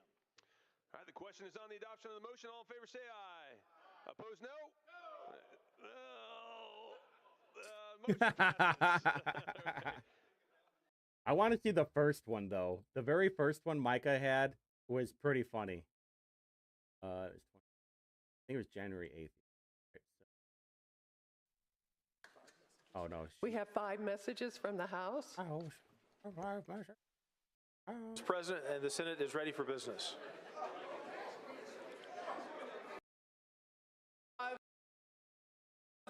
At 1:30, say aye. Opposed, nay. The motion passes. The Senate stands in adjournment until Tuesday, January 14th, 2025 at 1. Oh, wait a minute. It was, oh, that's right. January 21st. Wasn't it like, yeah, there it is. Senator Crosco calls down Senate Bill announcements. Thank you, Mr. President, members of the Senate. Senate Majority members will caucus on Monday, January the 27th at 12:30 p.m. This is when Micah was still trying to figure it out because he was like his first day, basically. And these two help him. I think they're pretty cool. I don't know who they are, but they definitely help him out a lot, which is good, obviously. What's going on here? Is there consent to motion? Is there nice for a motion to adjourn? Thank you, Mr. President, members of the Senate. This time I move the Senate do adjourn until Monday, January the 27th, 2025 at 1:30 p.m. The question is on the adoption of the motion. All in favor say aye. Opposed, nay. The motion passes. The Senate is now adjourned until Monday, January 27th at 1:30 p.m. Drive safe on your way home. Very funny. Is there one before that? Pascal, will you yield? Oh, yeah, there is. Okay, cool. It's come before the Senate. Chair recognizes Senator Holman for an adjourn until Thursday, January 23rd, 2025 at 1:30 p.m. The question is on the adoption of the motion. All in favor say aye. Opposed, nay. Motion passes. The Senate is adjourned until Thursday, January 23rd at 1:30 p.m. Didn't even try. Didn't even try. So lame. Didn't even try. The motion passes. Oh, maybe Senate this is is adjourned until Thursday, Tuesday, January 21st at 1:30 p.m. When was that? Passes. All in favor say aye. Opposed, nay. Motion passes. That's what it was. Senate is adjourned. They got him the first time. That's what it was. I found it. I found it. All right, the question is on the adoption of the motion. All in favor say aye. Opposed, nay. Motion passes. The Senate is adjourned until Thursday, January 16th. This guy. 10 a.m. Is adjourned. This guy was laughing right here. Motion. Favor say aye. Opposed, nay. Motion passes. The Senate is adjourned until Thursday, January 16th at 10 a.m. Oh, come on, that was funny. All right, they're having fun with Micah. I think that was his first day, wasn't it? President and the Senate. Yeah, that was his first day, and they were messing with him a little bit. There was, I don't know, it was kind of it's all in good fun. It's like what they do in the House whenever someone passes their first bill. They give the person a hard time. It's like what is it called? Hazing. It's light hazing. Not even a big deal. It's fun, and I know Micah can take it. All right, so I want to also look into this. What the hell is it? ILAC?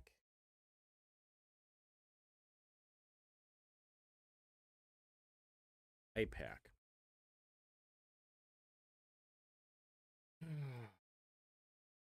Really want to. All right, so we're going to get rid of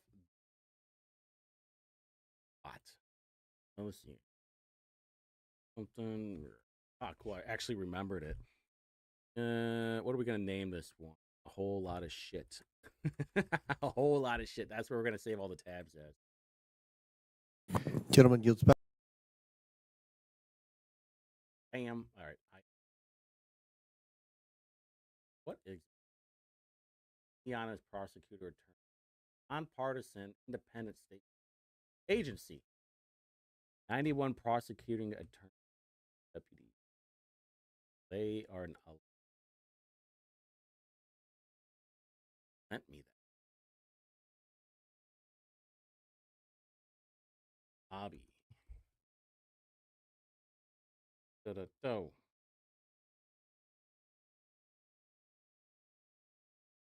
Yep. Yep, that's it.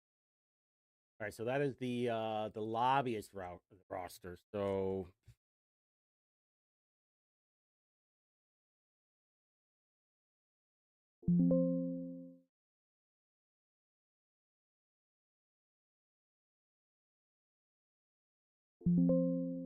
name. What are they going to call it then? Well, Merritt's not on there. I know that.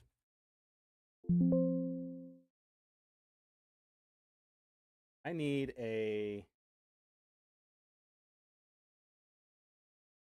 The alarm last week. Oh, I got to turn that off. Alliance Cole is Terry Moore.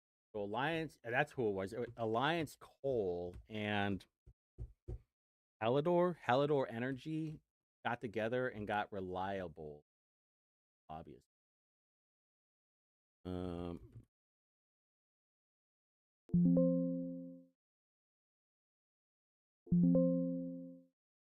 You guys are really gonna mess with me, aren't you? Okay, see, now I know you're lying because I just put ALL on there.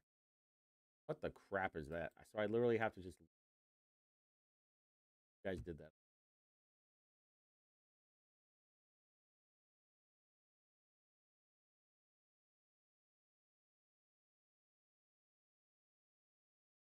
Catalyst.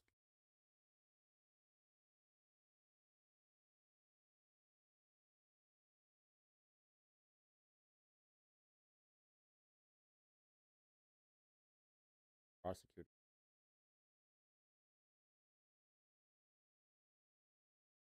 There's a lobbyist for the Coalition to End Sexual Assault and Human Trafficking. That's very interesting.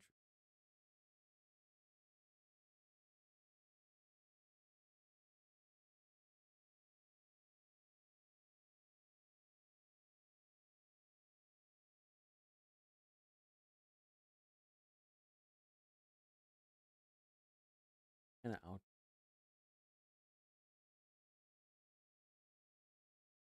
Indiana pork.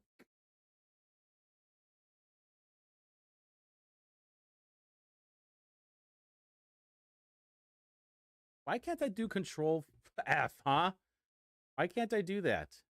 You guys are the worst.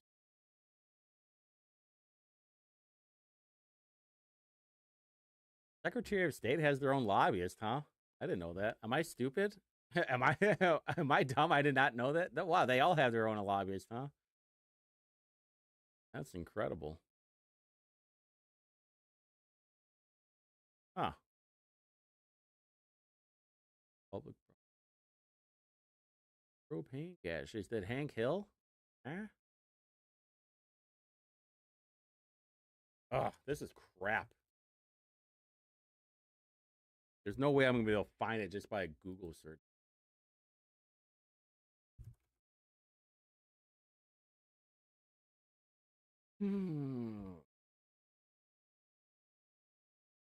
Oh, this was Chris Jeter's. Yeah. Well, by the way, Chris Jeter's bill and the prosecutor thing is next week. I am super pumped for that. Ooh, iPad.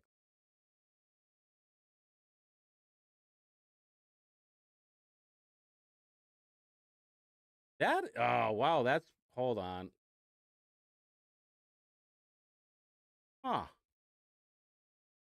Legal is, this is 2023. That's interesting. A marijuana lobby isn't banned.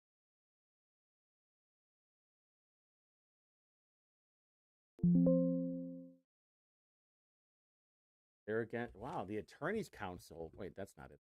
Oh, this council is also against the legalization of recreational and medicinal. Brock Patterson.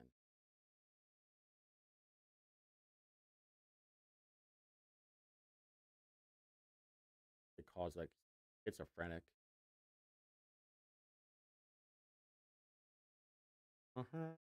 Listen, I had this argument with Michael Paul Hart, and he totally got, I totally mogged him. I mogged him so bad that he even emailed me back. That's how bad I got him. All right, we're doing detective work right now. So if you guys want to leave, then leave. This is where like this is where the TISM starts firing it up. This is when the chef's kiss of the weaponization of autists totally start kicking in, because I want to know what the hell is. I want to know about the IPAC. The IPAC is now on my radar, and we must figure out about IPAC. I don't know anything about them on the IPAC board.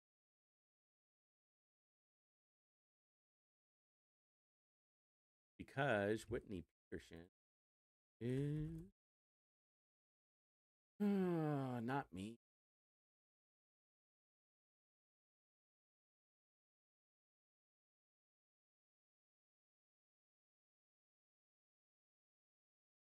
So that's another name for a lobbyist, is a legislative liaison? Huh. A webpage? Ew. How disappointing. I want to know more about these people. How do we take down Ryan Mears? That's who I want. That's how I want to know. That's all I want to know. How do we take him out? Not like safety wise. I want him out as a prosecutor. Oh, she was a fundraising director for Chambers too. Now it's making sense. Okay. And policy advisor for Diego. No, not for Diego. For Holly Sullivan. Yeah, political campaign manager. Oh, okay. See, I should have went deeper into this whole thing. As an intern for Bose Public Affairs. Gee. Hey, you know, I've heard a lot of stories about the interns over at Bose and Catalyst for that. Chair for the Marion County Young Republicans. This chick just oozes establishment, by the way.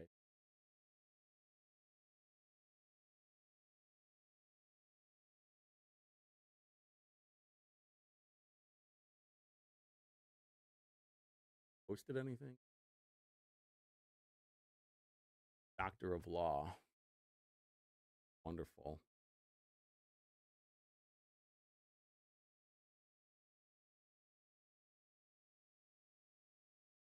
All right, I want to know who the lobbyist is for. Why are they not on here?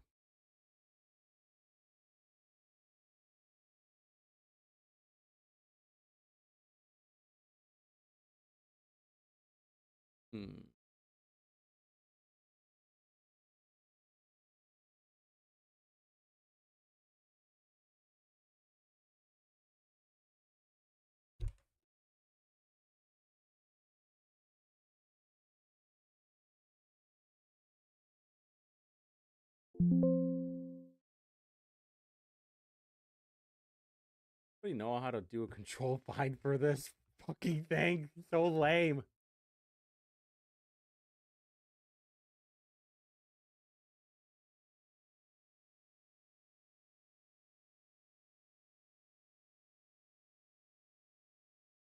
We'll figure it out anyway.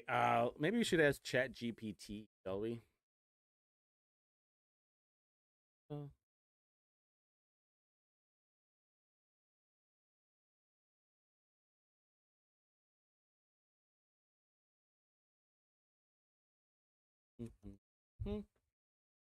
right, what do we got? Oh shit! Oh shit! Okay. Wow, look at that. Chat GPT helped me out on this one too. Oh, boys. They don't look what I'm searching at.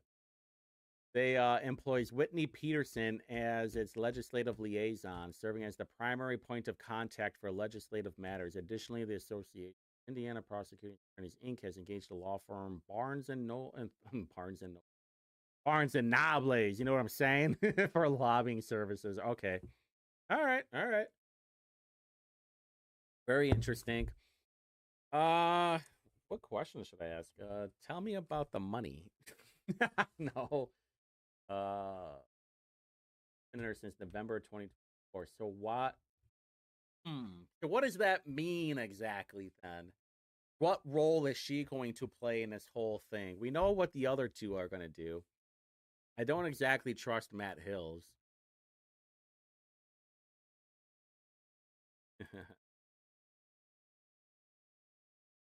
What role?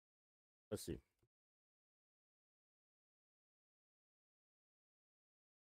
What role will she play? Yep.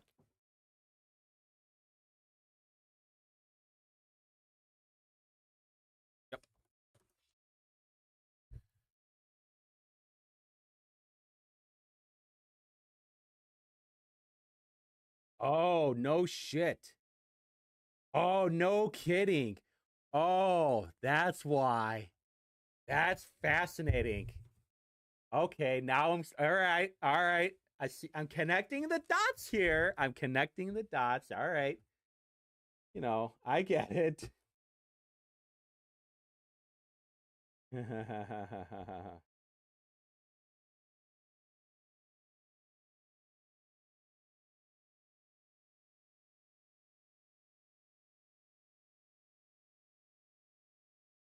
Yeah, I'm kind of on board with that. You know, the only thing that I'm worried about, if is like it just the fraud on it. I don't know how you would combat the fraud. To be honest with you.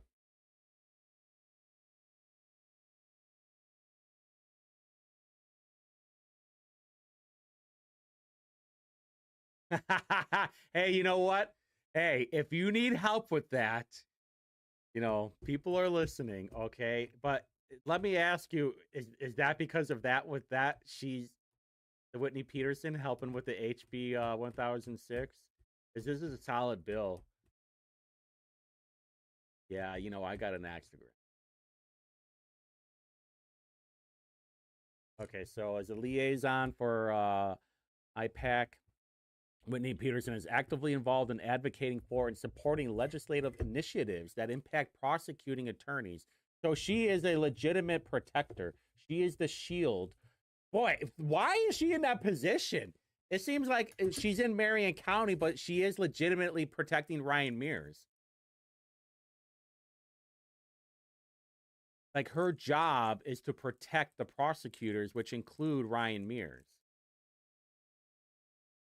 Very interesting. This deserves a Jolly Rancher for sure. I'm starting to run out of water.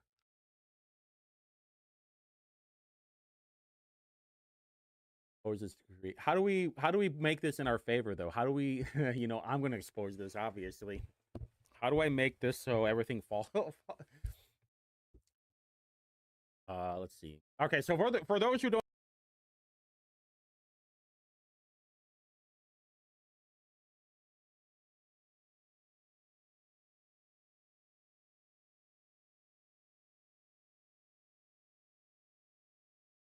Hold on.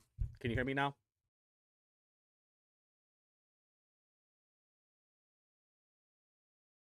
Hold on. I'm checking the volume right now. Hold on.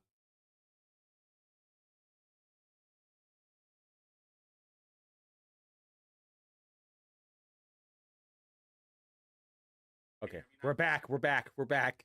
Okay, cool. Okay, so for those who don't know about HB 1006, this is probably like my top bill, the one that I'm paying very close attention to. This is basically the Ryan Mears bill. It's aimed at improving Indiana prosecution system by addressing funding, salaries, and oversight. Here's a breakdown of it. State-funded public prosecution fund to help counties cover up to 50% of the cost for prosecutors and public defenders. Thank you. All right. So why is this important? Because the prosecutors and the deputy prosecutors aren't paid that well, and that's always been the biggest bitch from the prosecutor's office in Marion County. And so this would help with all of that. It creates a special prosecuting unit within the IPAC. Oh, no, I have that one. I clipped it. No, I clipped it. Yeah, no, I definitely did. It was so funny. It's in there. It's on Indie Reporter. Okay, for those who don't know, I'm doing the majority of the clipping on the Indie Reporter because I'm fucking great at it. I'm awesome at it. I'm the man. Not really, but hey, for a guy that's behind a computer that talks shit all the time, I'm pretty good at clipping. So I'm the one who's doing the majority of the clipping. But I know I clipped that one because it was so funny. Like, he couldn't wait to get out of there. They were there for so long. Can you imagine Micah at that meeting from the other day that was like 8 hours long? He would have been losing his mind. All right, so the Prosecutor Review Board. This is where it gets very important. Forms a review board to assess cases where elected prosecutors choose not to enforce a certain law.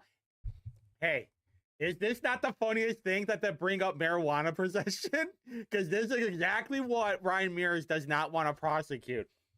It's almost like ChatGPT who knew that I was asking them the question, like, you mean like marijuana, right? It's so funny. It's so funny. If a prosecutor refuses to charge certain crimes, the board could review the decision and potentially impact their state funding. This is the consequences of your actions, or lack there, or as one would say, for not doing your fucking job. Yeah, which, you know what? Fuck them. Either do your job or you're not getting the money. That's what I think it should be. I think we're on the same page with that. Yeah. Hey, you know what? We're still going to do our job and still get more money. We're still going to do a shitty job, not enforce certain laws, but we just want the money. How about we just give you the middle finger and tell you to go fuck yourself? Because you're not having these problems in the outside counties. Maybe in like Lake County, but I don't follow their politics. You're not seeing that stuff in Hamilton County. What you do see a lot in Hamilton County are a lot of charges being dropped or dismissed for all these illegals that are driving without a license. That's happening a lot. Holy shit. And it's aiming to standardize prosecution efforts across. This has been my biggest point about laws for a long time. Even like where I play Libertarian, is like the reason why you have more laws is because the current ones are not enforced.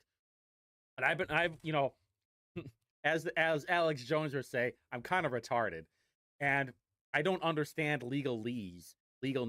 I don't understand like what this means. Like it was this year when I understood the difference between shall and may. Like, the language matters.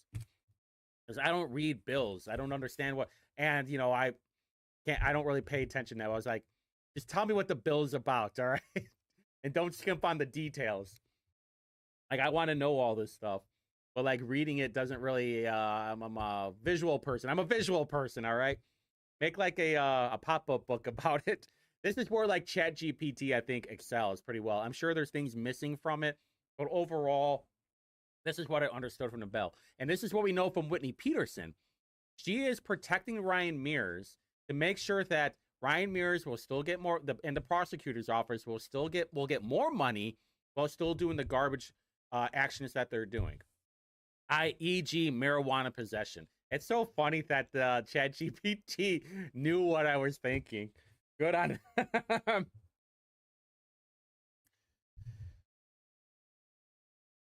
You gonna have enough time? Oh, you still got time, right? It does make me wonder. Okay, so let's look at the IGA real quick.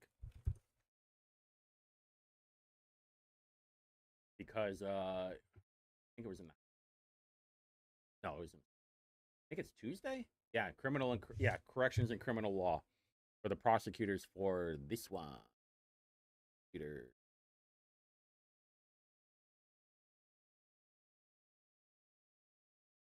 Driving was do I remember that one? The HB 1554? Which one was that one? That's the one I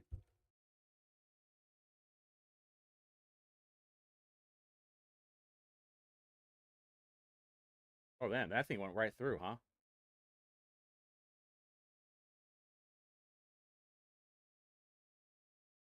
Oh, okay.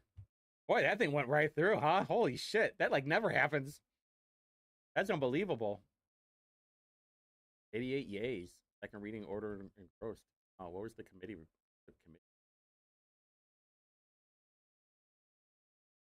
Oh, they all went through. That's incredible. Am I missing something on that?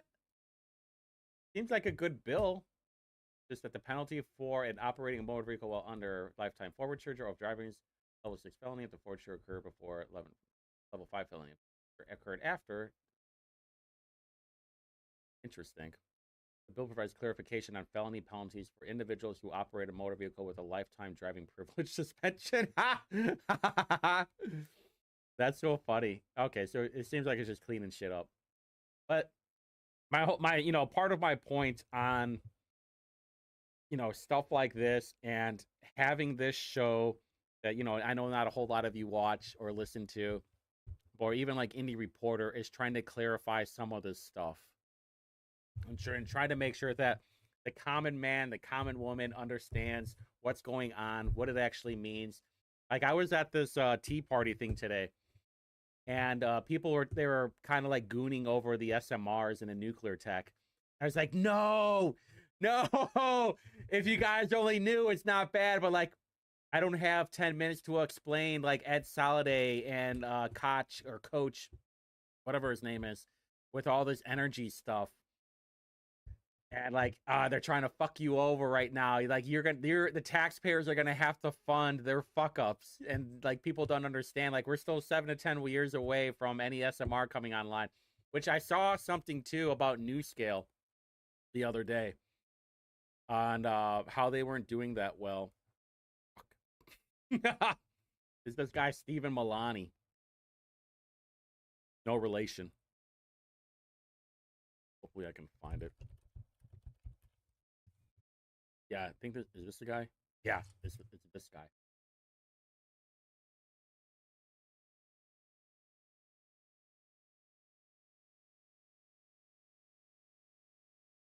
Pro-terrorist group equals climate change group. They called them the nuclear cartel, which I thought was hilarious. And he's basically talking about how subsidies are the only way for nuclear to work. And I think they showed NewScale. This guy's so funny. Commented on Indie Reporter the other day. He's got some good stuff. Oh, there it is. Yeah. Yeah, NewScale has deceived investors about the certification of its reactor, and this was last May.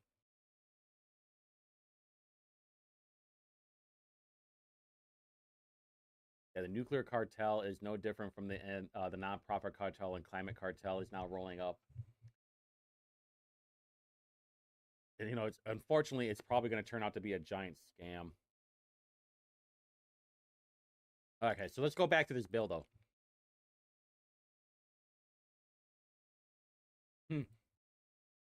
Will this give less money to Ryan Mears?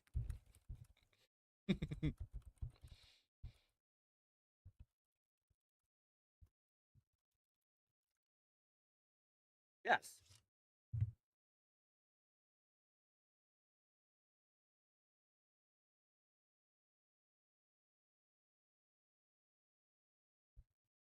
Oh, hell yeah. Even ChatGPT knows. All right. Mears has openly declined to prosecute low-level marijuana cases, which might make his office a target for funding cuts under HB 1006. You're fucking A right, it does. Just do your job. That's all you have to do. The bill gives more influence to state officials over local prosecution decisions. So if there's going to be a board, who gets to pick the board? Or there's oversight, right? Yeah, the council. Oh, it creates a special... Oh, okay, that's not good. Actually, yeah, that's not good. Creates a special prosecutor unit within the IPAC to provide legal support. Okay. Oh, there it is. Forms a prosecutor review board. Okay. So how does the review board? Who picks the review board?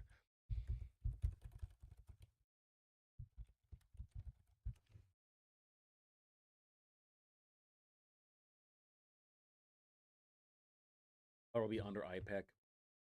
Okay, so it doesn't detail the process. Okay, that's fine.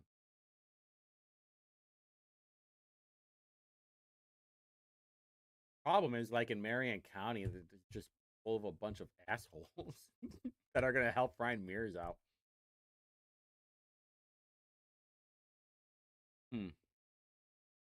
Awesome. Pretty awesome. What was the other bill? 1471. Gigolo list.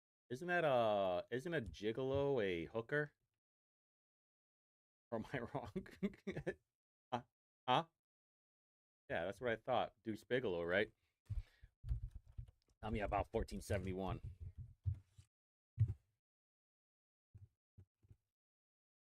Placing law enforcement officers on a gigolo list. All right, tell me what the fuck is it?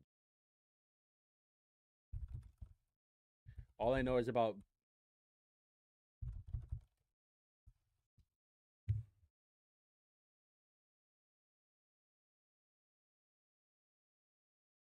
Oh, interesting.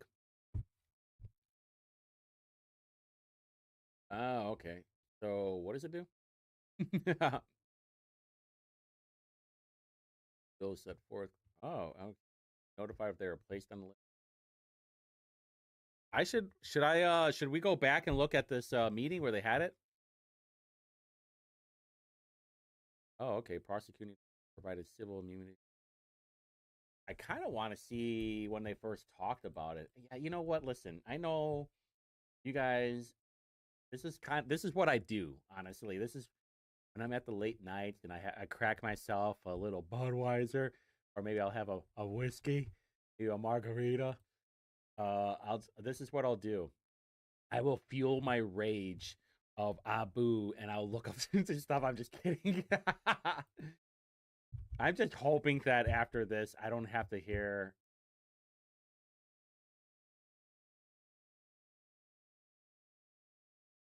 I'm just hoping all this internet drama is done with this, and everybody takes their licking. This is just so dumb. The Gigolo. Maybe everybody voted yeah. When was that? Yeah, that went right through, huh? Okay.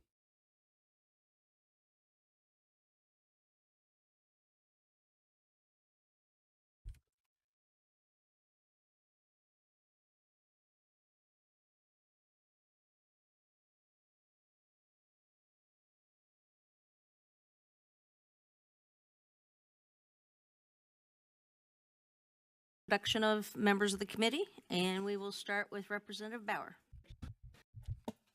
Jenny Meltzer. Been replicated. To somebody video. This is allowed. So basically, what's happened then? All right, let's listen to it.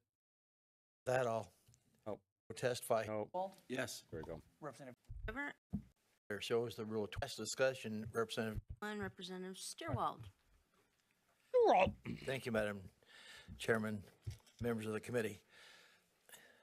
On that last discussion, Representative Gore, I've been in a simulator, shows the rule of 21 feet, and there's no time to react. You know, when we upgraded the law enforcement academy, we had a ribbon cutting this fall, so perhaps sometime, if anybody be interested, we could take a look at seeing if we could visit that facility and take a look at some of the things. But once you're there and you see the Rule of 21 feet, it's incredible. There's no reaction time. House Bill 1471 deals with long-standing case law, Gady and Briglio, which are, I think, respectively 50 and 60 years long, as well as court-related rules on criminal prosecutions. We have a couple of people who will testify here regarding the subject matter expertise on Giglio and Brady. The bill here establishes a process once those issues come into play. Currently, there's no process in Indiana for that review. There's every county has a little bit different process, and what we're trying to do here is just establish a process for both the officer and the prosecuting attorney. The intent is to establish that process for Giglio issues. It creates a duty on the law enforcement to notify the prosecutor of potential Giglio matters, facts, and if the prosecutor places the officer on the Giglio list, he must notify the officer's employer, who then in turn notifies the officer. It gives the officer an opportunity to make a request for reconsideration. The prosecuting attorney can consider those facts that's presented on the reconsideration, and he can either remove the officer from the list, or he can remain on the list. So with that, I'll turn it over to the experts on the subject matter, if that's okay with the chairman. Very interesting. I probably listened to it, but I didn't know what was going on. But I'll take them. Does anyone want to question Representative Sturwell? All right, thank you very much. Courtney Curtis from IPAC.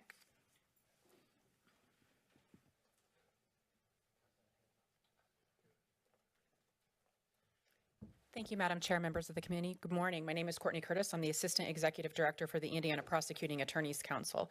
And this balancing act that Representative Sturwald has had to do with this Brady Giglio matter is probably one he wishes he hadn't undertaken, because it is quite a balancing act in wanting to represent and be careful that officers do have due process rights as it pertains to employment issues, but also that he's paying attention to, what are prosecutors' obligations and our ethical duties. So under Brady versus Maryland, prosecutors have to turn over to defense attorneys what's called exculpatory evidence. Things that are typically Brady evidence are like if a eyewitness has changing descriptions of the perpetrator.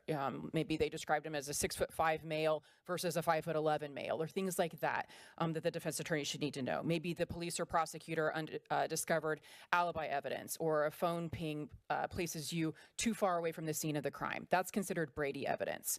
Giglio is a case where an individual, there was a witness who was a cooperating defendant, and the defense attorneys in a case did not know that the cooperating witness had an agreement with the U.S. Attorney's Office that was essentially like a plea agreement, that he had an agreement that he would receive a benefit in exchange for his testimony.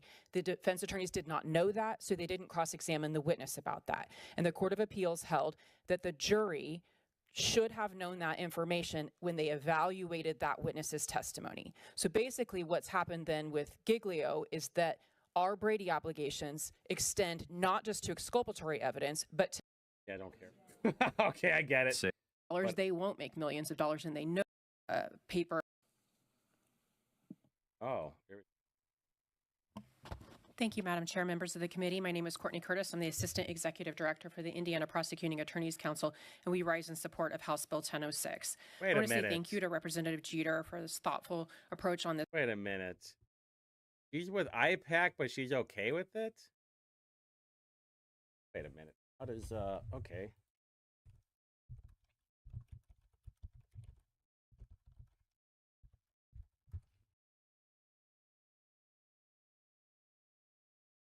Interesting.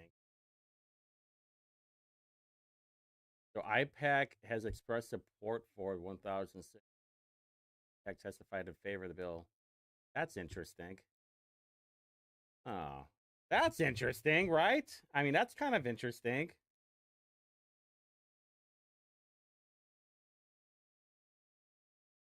If they're in support of this widespread issue. We've been before this committee before in previous sessions to talk about the prosecutor shortage, and spoiler alert, it hasn't gotten any better.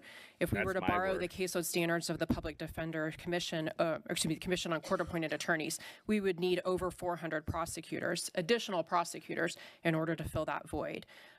We are currently serving at about 67% of what we would need, and some counties are serving as low as 35%.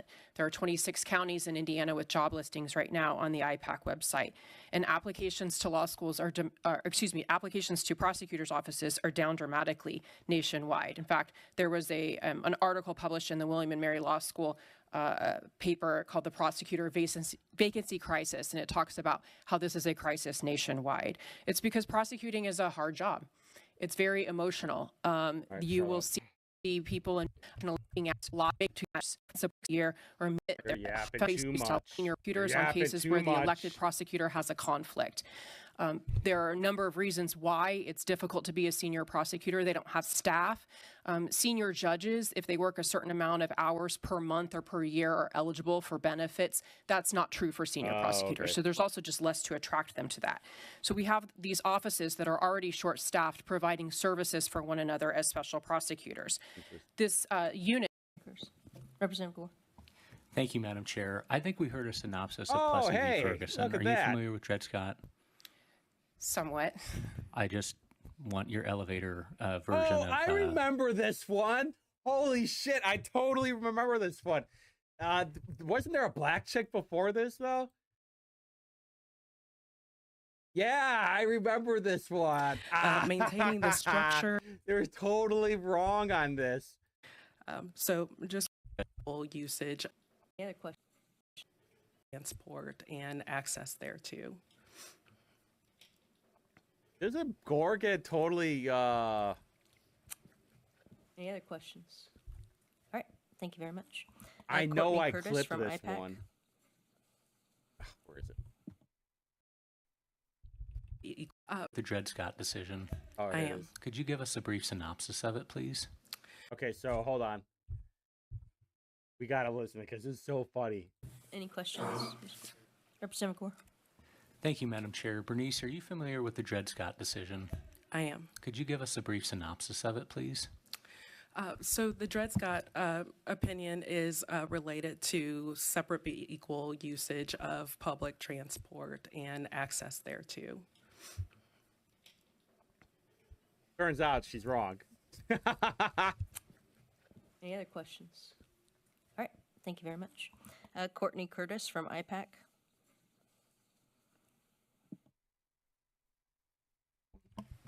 Thank you, Madam Chair, members of the committee. My name is Courtney Curtis. I'm the Assistant Executive Director for the Indiana Prosecuting Attorneys Council, and we rise in support of House Bill 1006. I want to say thank you to Representative Jeter for this thoughtful approach on this widespread issue. We've been before this committee before in previous sessions to talk about the prosecutor shortage, and spoiler alert, it hasn't gotten deputy prosecutors special process happening. How much of a somewhat. We heard a synopsis of Plessy v. Ferguson. Are you familiar with Dred Scott? Somewhat. I just want your elevator version of what that was about, if you could. Dred Scott, in my opinion, was about the worth of how many persons, or how much of a fraction of a person a slave was to be considered as part of the census. Yeah, essentially describing them as property. 3/5 of a person, I believe, sir. Codifying them as property. Yes. Thank you. Could I just a few more that are perhaps more relevant, Madam Chair? Can we stick to the topic of the actual bill when we're asking our questions, or get to your point, Yes, please? Madam Chair. Do you know how many marijuana-related charges Ryan Mears filed last year? I do not. It's 1,100. So how many did he not charge last year? Because I've seen a lot of dismissed charges for Ryan Mears. You know what? Let's bring it back, all right? It's been a minute. Let's go to the Ryan Mears, my case. All right, finish your thought, Mitch Gillard. Tell us. Mr. Ozempic Gore. And does IPAC still believe that prosecutorial discretion is inviolable? Yes. Okay, thank you. Representative Pierce. I don't know what the weed thing. I was listening to this live, and I couldn't What were you trying to do there? I'm so confused. You're trying to tie weed to slavery? Because here's one right now. I don't know. There might be something else. Let's go back to the Ryan Mears game. It's been a minute, all right? I used to do this every weekend. I would spend a few hours every weekend going through my case and checking out Ryan Mears's cases that were done. Here we have burglary, institutional mischief, criminal trespassing, and resisting law enforcement. And this case is decided. It was the next day. I'm guessing they opened it up with something different, but it was all dismissed. If it was that fast, they're probably opening it. All right, let's take a look at another one. Organized retail theft. Both dismissed.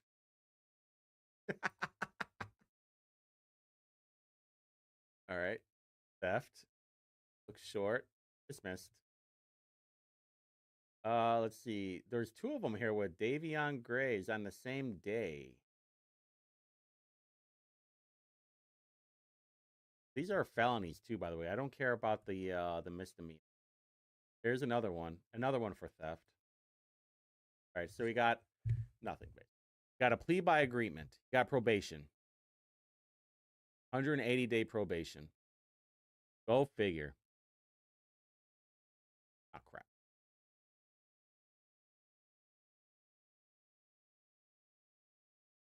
Onio. Battery by bodily waste. Well, it looks like he pooped on somebody, boys.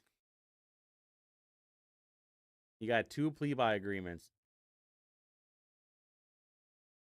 Stay away order. Methodist Hospital. Oh, man, this is so funny. So there was a bill too that I think increased the penalty if you beat up a nurse or a doctor. You got a stay away order, and then you basically have to do jail credit for 15. So you got like 50 days in jail, basically, for pooping on somebody. Unlawful carrying of a handgun, prior conviction. Oh boy, what happened here? Oh, dismissed.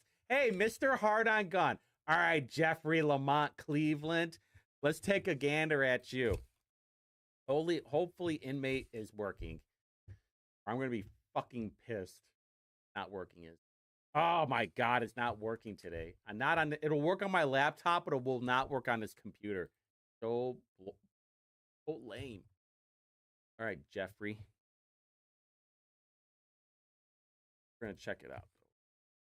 Jeffrey Lamont. Bam.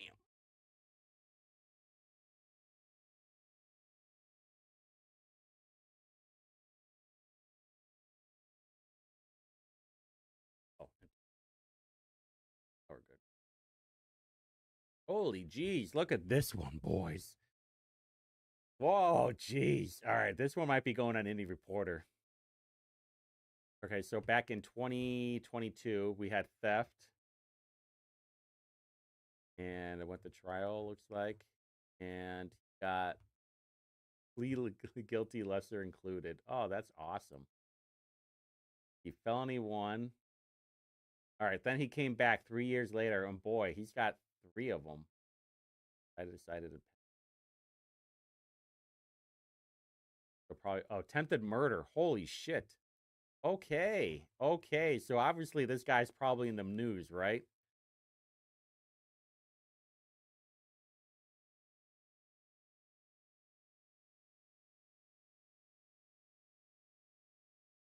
What? How do you get attempted murder, but you're not even in the news? What is going on here? Am I missing something?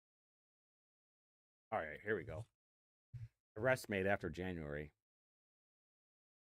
Tuesday, in relation to a report shooting that occurred on Northeast Side, Jeffrey Clinton. Oh, this is the person that shot his girlfriend or his wife. Okay. Oh, yeah. Okay, that I think I looked him up and there wasn't really anything on him. Other than kidnapping. Okay, other than kidnapping.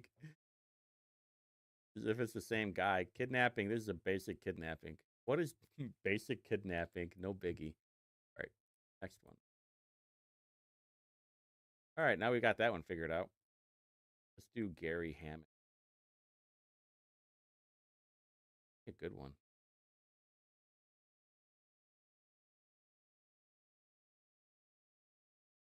Possession of cocaine. All right, here we go. What happened with this one? Probably probation. Yeah. Yep. Be by agreement for cocaine. Angela Davis, huh?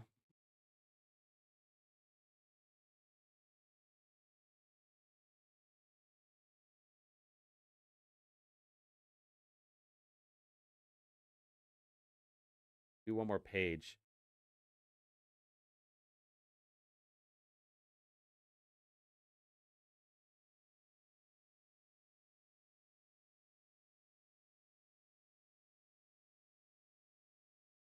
Yeah. Anything that gives the libs an edge is definitely a bad thing.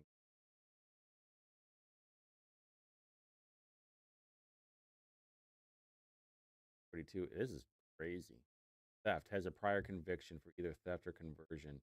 Got jail credit for 9 days. The term was 360. Suspended for 342. So he's basically got probation for 342 days. All right, this one should out of here.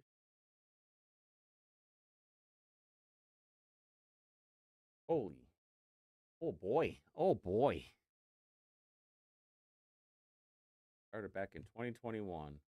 What, theft again? Auto theft of an entire vehicle. Got a stay away order from Methodist too. And Horizon House. Ha! He got kicked out of Horizon House.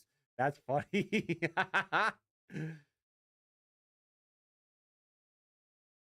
Battery against a public official. All right, what happened with this one? Got a stay away order, probation, no contact.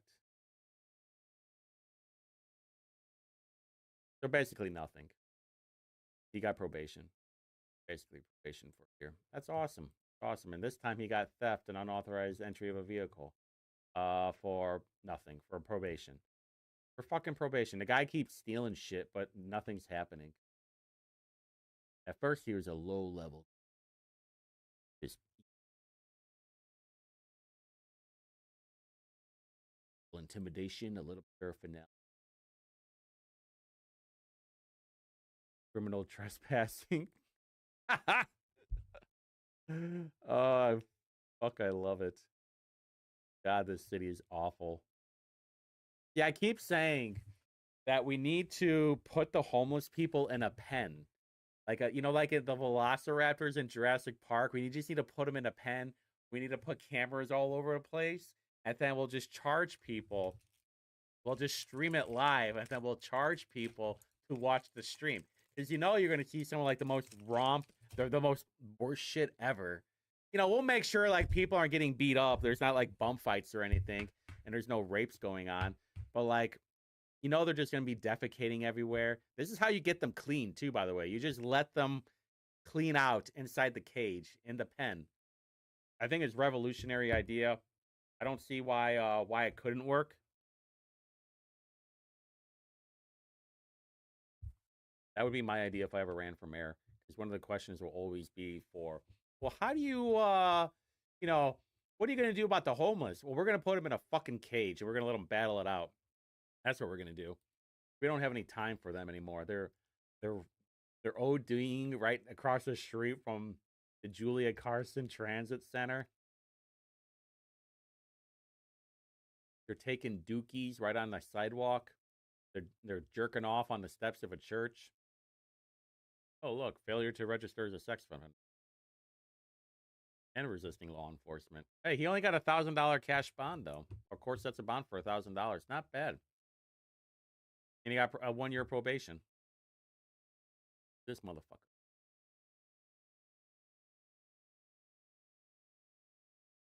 Bernard Fleming. All right, so how long ago did he...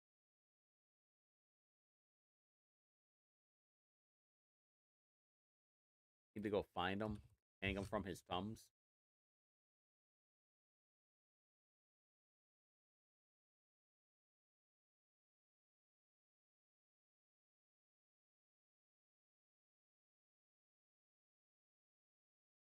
Oh, that's last name. Getting tired. On the last leg, the last 15 minutes of it.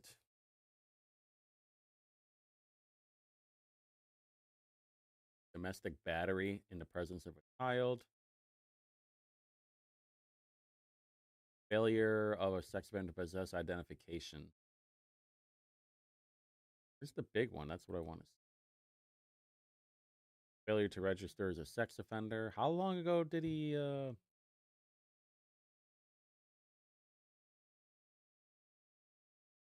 Oh, child molestation. There it is. Oh, wow. Holy shit. Multiple charges, multiple years, boys.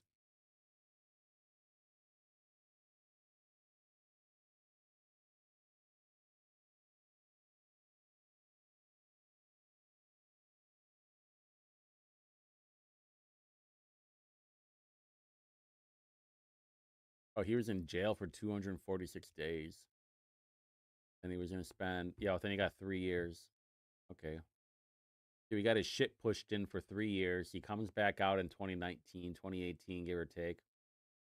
Supposed to register as a sex offender. Doesn't. I know. Well, it's because when you tie the tism with the rage, it really becomes a hell of a cocktail. For the unfortunate people that I'm paying attention to. Then he goes and beats the crap out of somebody. But then he still doesn't know how to register as a sex offender. You know who we should look up? Larry Vaughn.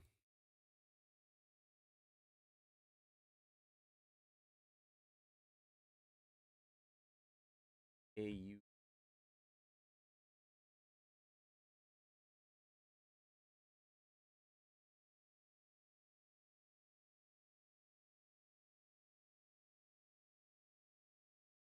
Sure, he's got some.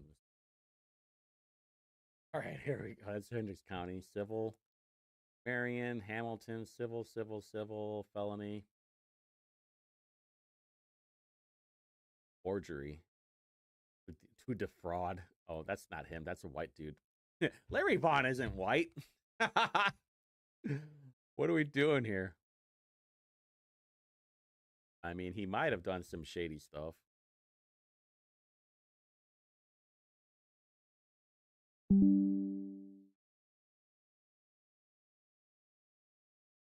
I don't know if they're the same Larry Vaughn, though. Damn, he got an interest rate of 34%? That sucks. That's no good. Actually, I can figure it out real quick. Because the campaign reports will show addresses.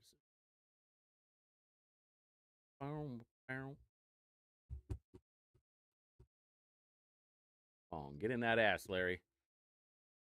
No. At least at the time.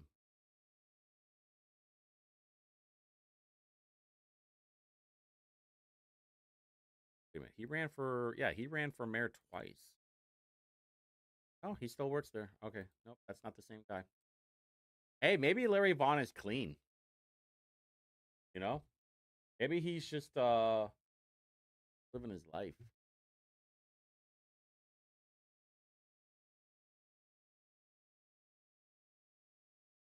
Oh, okay, there he is. Okay, there he is. I found him. Operating with expired plates. Hey, whatever, you know. Who hasn't done that? Not me. Clearly I've never driven with expired plates. No, I just drive with somebody else's plates on. Fuck them. Sorry, Mom Van. Your plates are mine. All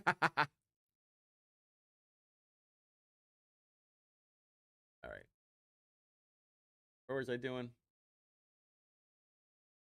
Thank you, Madam Chair.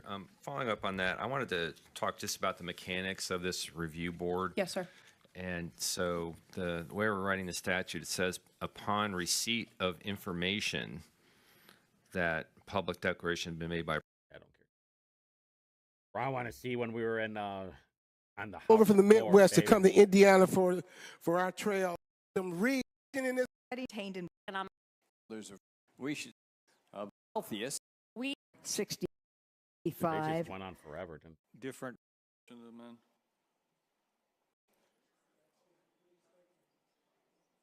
To the places that hospitals.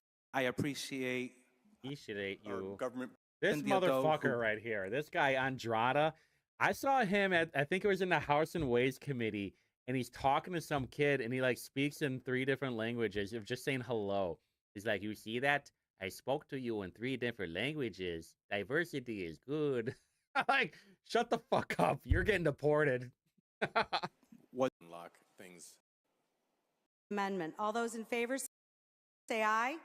Bipartisan commission to this- look at that if they Set our form. Isn't that when it happened? Lawyers are specifically exempted if they disclose a federal principle, a foreign principle before a court. This is deadly serious stuff. Sending a message that we don't like China by passing a bill that restricts our businesses and our religious institutions is. these are the good things. Co-author with the further amendments. Representative Pressel, Houseman. Edward Putin, more like it. I know we have a lot. Now, for my Vladimir Delaney. constituents, Vladimir that's Delaney. important because if you get over the state of. Thank you. We're also the amendment, Father. Didn't that pass? State to provide Oh, there it is. assistance on high visibility cases where the public sure that fears.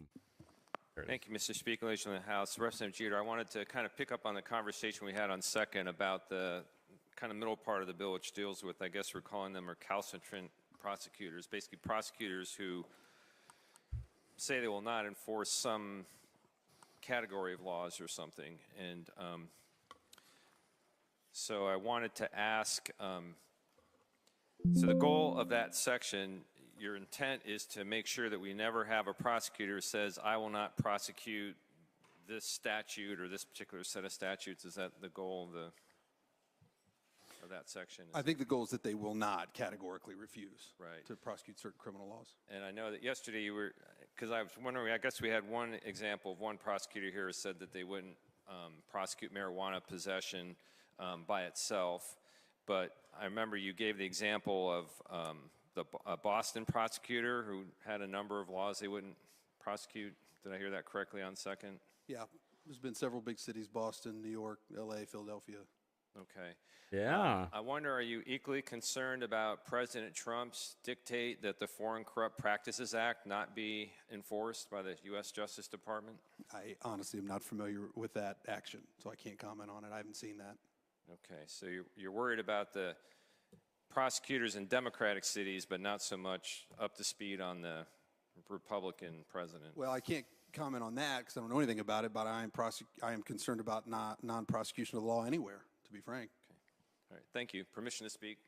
You're recognized, Representative Pierce. Thank you, Mr. Speaker, ladies and gentlemen of the House. This is really a slippery slope we're going down here. I mean, every one of us gets to vote for our prosecutor in our counties. And every 4 years, that prosecutor has to run for re-election. And the voters get to decide whether they like the way that prosecutor is allocating the prosecutor's resources, which types of crimes they're prioritizing to prosecute. And things are different across the state. I mean, it's interesting, if you look, there are some counties that are, a few counties who are responsible for like the bulk of the people in the Department of Corrections. I mean, it really is quite stunning. And, you know, if you, what might happen to you in Morgan County or Lawrence County is going to be different than probably Monroe County. And each of those counties' people made decisions about that. And I think we should respect that. Listen, Matt Pierce, all right, I want to compare something real quick. You know, there's a reason I want to look up Bloomington. I wanted to see how many people have left Bloomington. You know, it's not that many, but Bloomington also doesn't have that many people. 0.4%. Now, yo, we got the, hold on. Here. What? Oh, that's, okay. I'm an idiot. Hold on. What the hell is on here? Why? Indianapolis doesn't have that many people.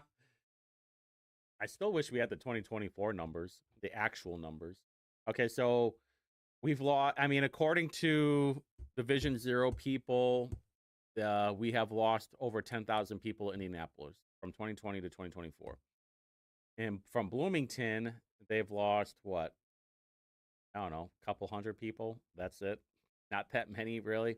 But the fact is, people are leaving. They are not gaining. That is the whole point. And you have to ask yourself why. Well, maybe it's because of your policy, and they'd rather go somewhere else where they feel like they're going to be protected, or when there are criminals, they will be prosecuted properly. And they don't feel like they're going to get raped when they're going in downtown Indy. Or they don't have to worry about walking over some person that has OD'd. Or maybe they don't want to have to live in a place where they've had 5 straight years of 200 plus homicides. I'm just saying, have you listened to Broadcastify? Holy shit. I have never been so doomer-pilled for Indianapolis until this year. For real. It is some awful, awful stuff. What was, anyway, what was Matt Pierce saying? Something dumb. Shoulders. Don't care. To essentially override continue doing whatever they're doing in whatever county it is. Just want to make 2 quick points. Thank you, Mr. Speaker, members of the House. Number one, this bill doesn't require anybody to do anything. Prosecutor can continue doing whatever they're doing in whatever county it is.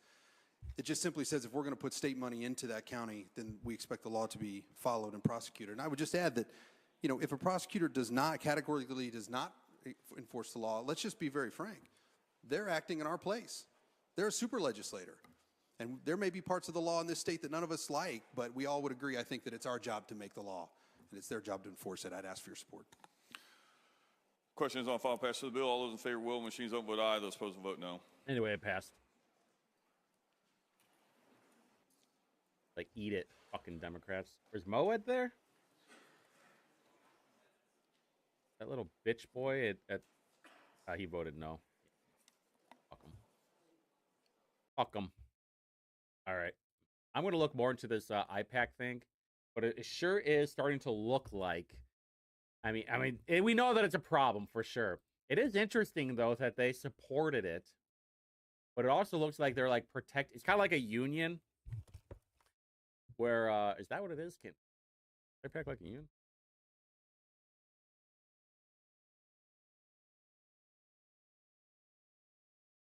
A funded government agent.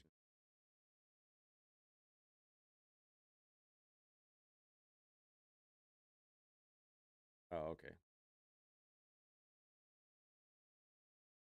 I was going to say, it kind of reminds me of a union where they're just trying to protect prosecutors, where like a union is just protecting its people, but training legislative advocate policy guidance by the state and operates under law. That sounds fucking stupid. It sounded like a good idea at the time.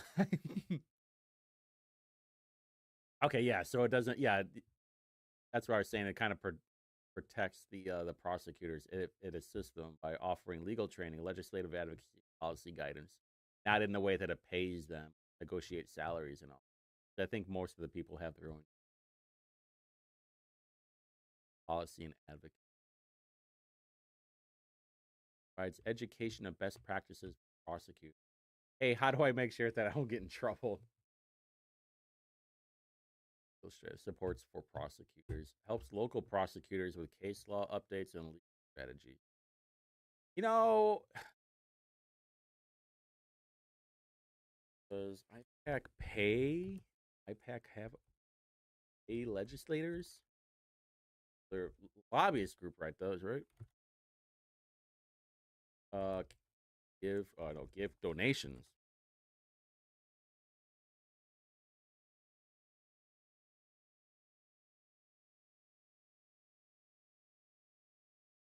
Come on, fingers work. Got this microphone for me.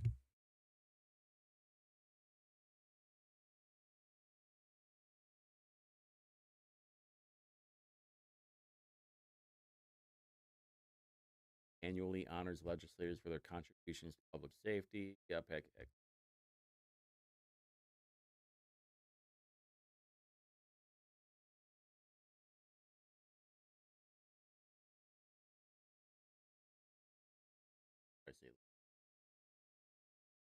Okay. Okay, so they do it through Barnes and Thornburg. They do it. I fucking hate lobbyists. Jeez. IPAC lobby.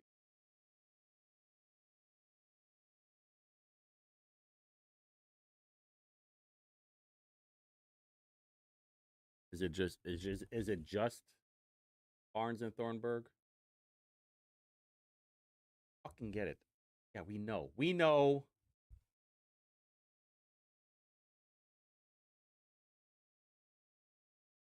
Of course, I don't know if any of this is true. I'll take it for what it is ChatGPT.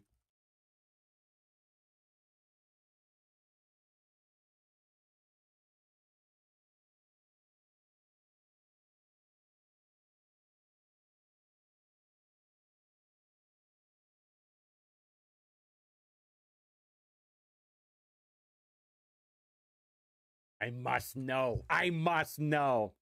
Okay, you suck.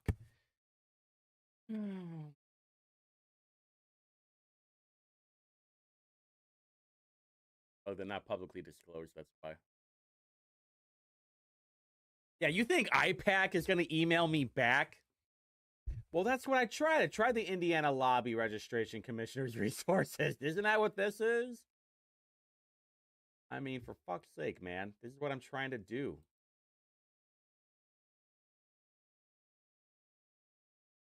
And I can't even do a Control F on it. All right, whatever. I'm going to look into this more. If I find anything else, I'll let you know. Probably won't. What do you got there?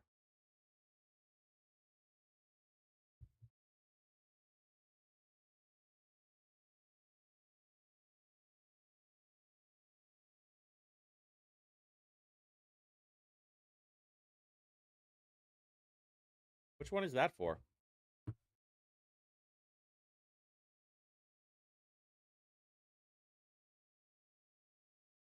I know I'm going to be looking into this.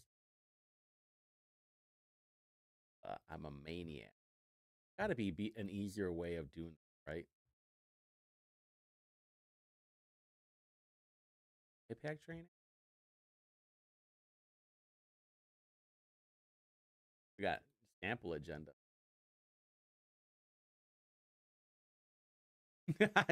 Hey, sometimes I like to infiltrate things, all right? Unfortunately, people are starting to figure out who I am. I can't get into the... I infiltrated a Democrat kickoff campaign like 2 years ago.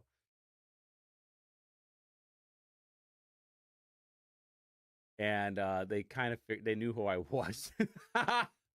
They kind of knew who I was. I'm like, okay, well, I can't do this anymore. So I can't infiltrate places anymore. Too bad, you know. I thought the mustache was really going to do it for me. Oh, well.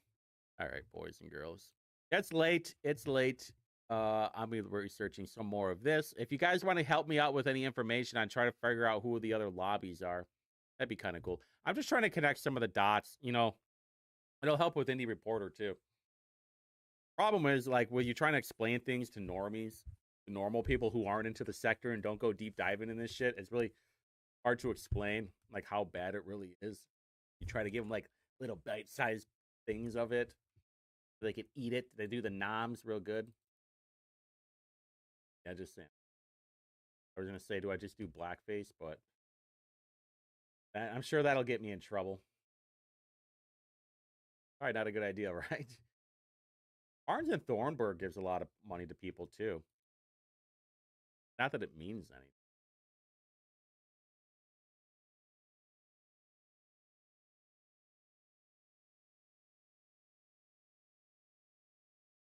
IPAC also directly house lobby. Who are the in-house? Okay, so she's just the in-house lobbyist.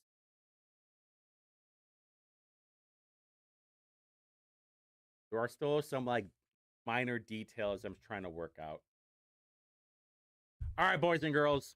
I love you. You guys have a good night. Have a good weekend. I'll see you on Tuesday's show at 8 o'clock p.m. Eastern Standard Time. Don't do any cocaine. Don't do any drinking. Definitely don't do any weed.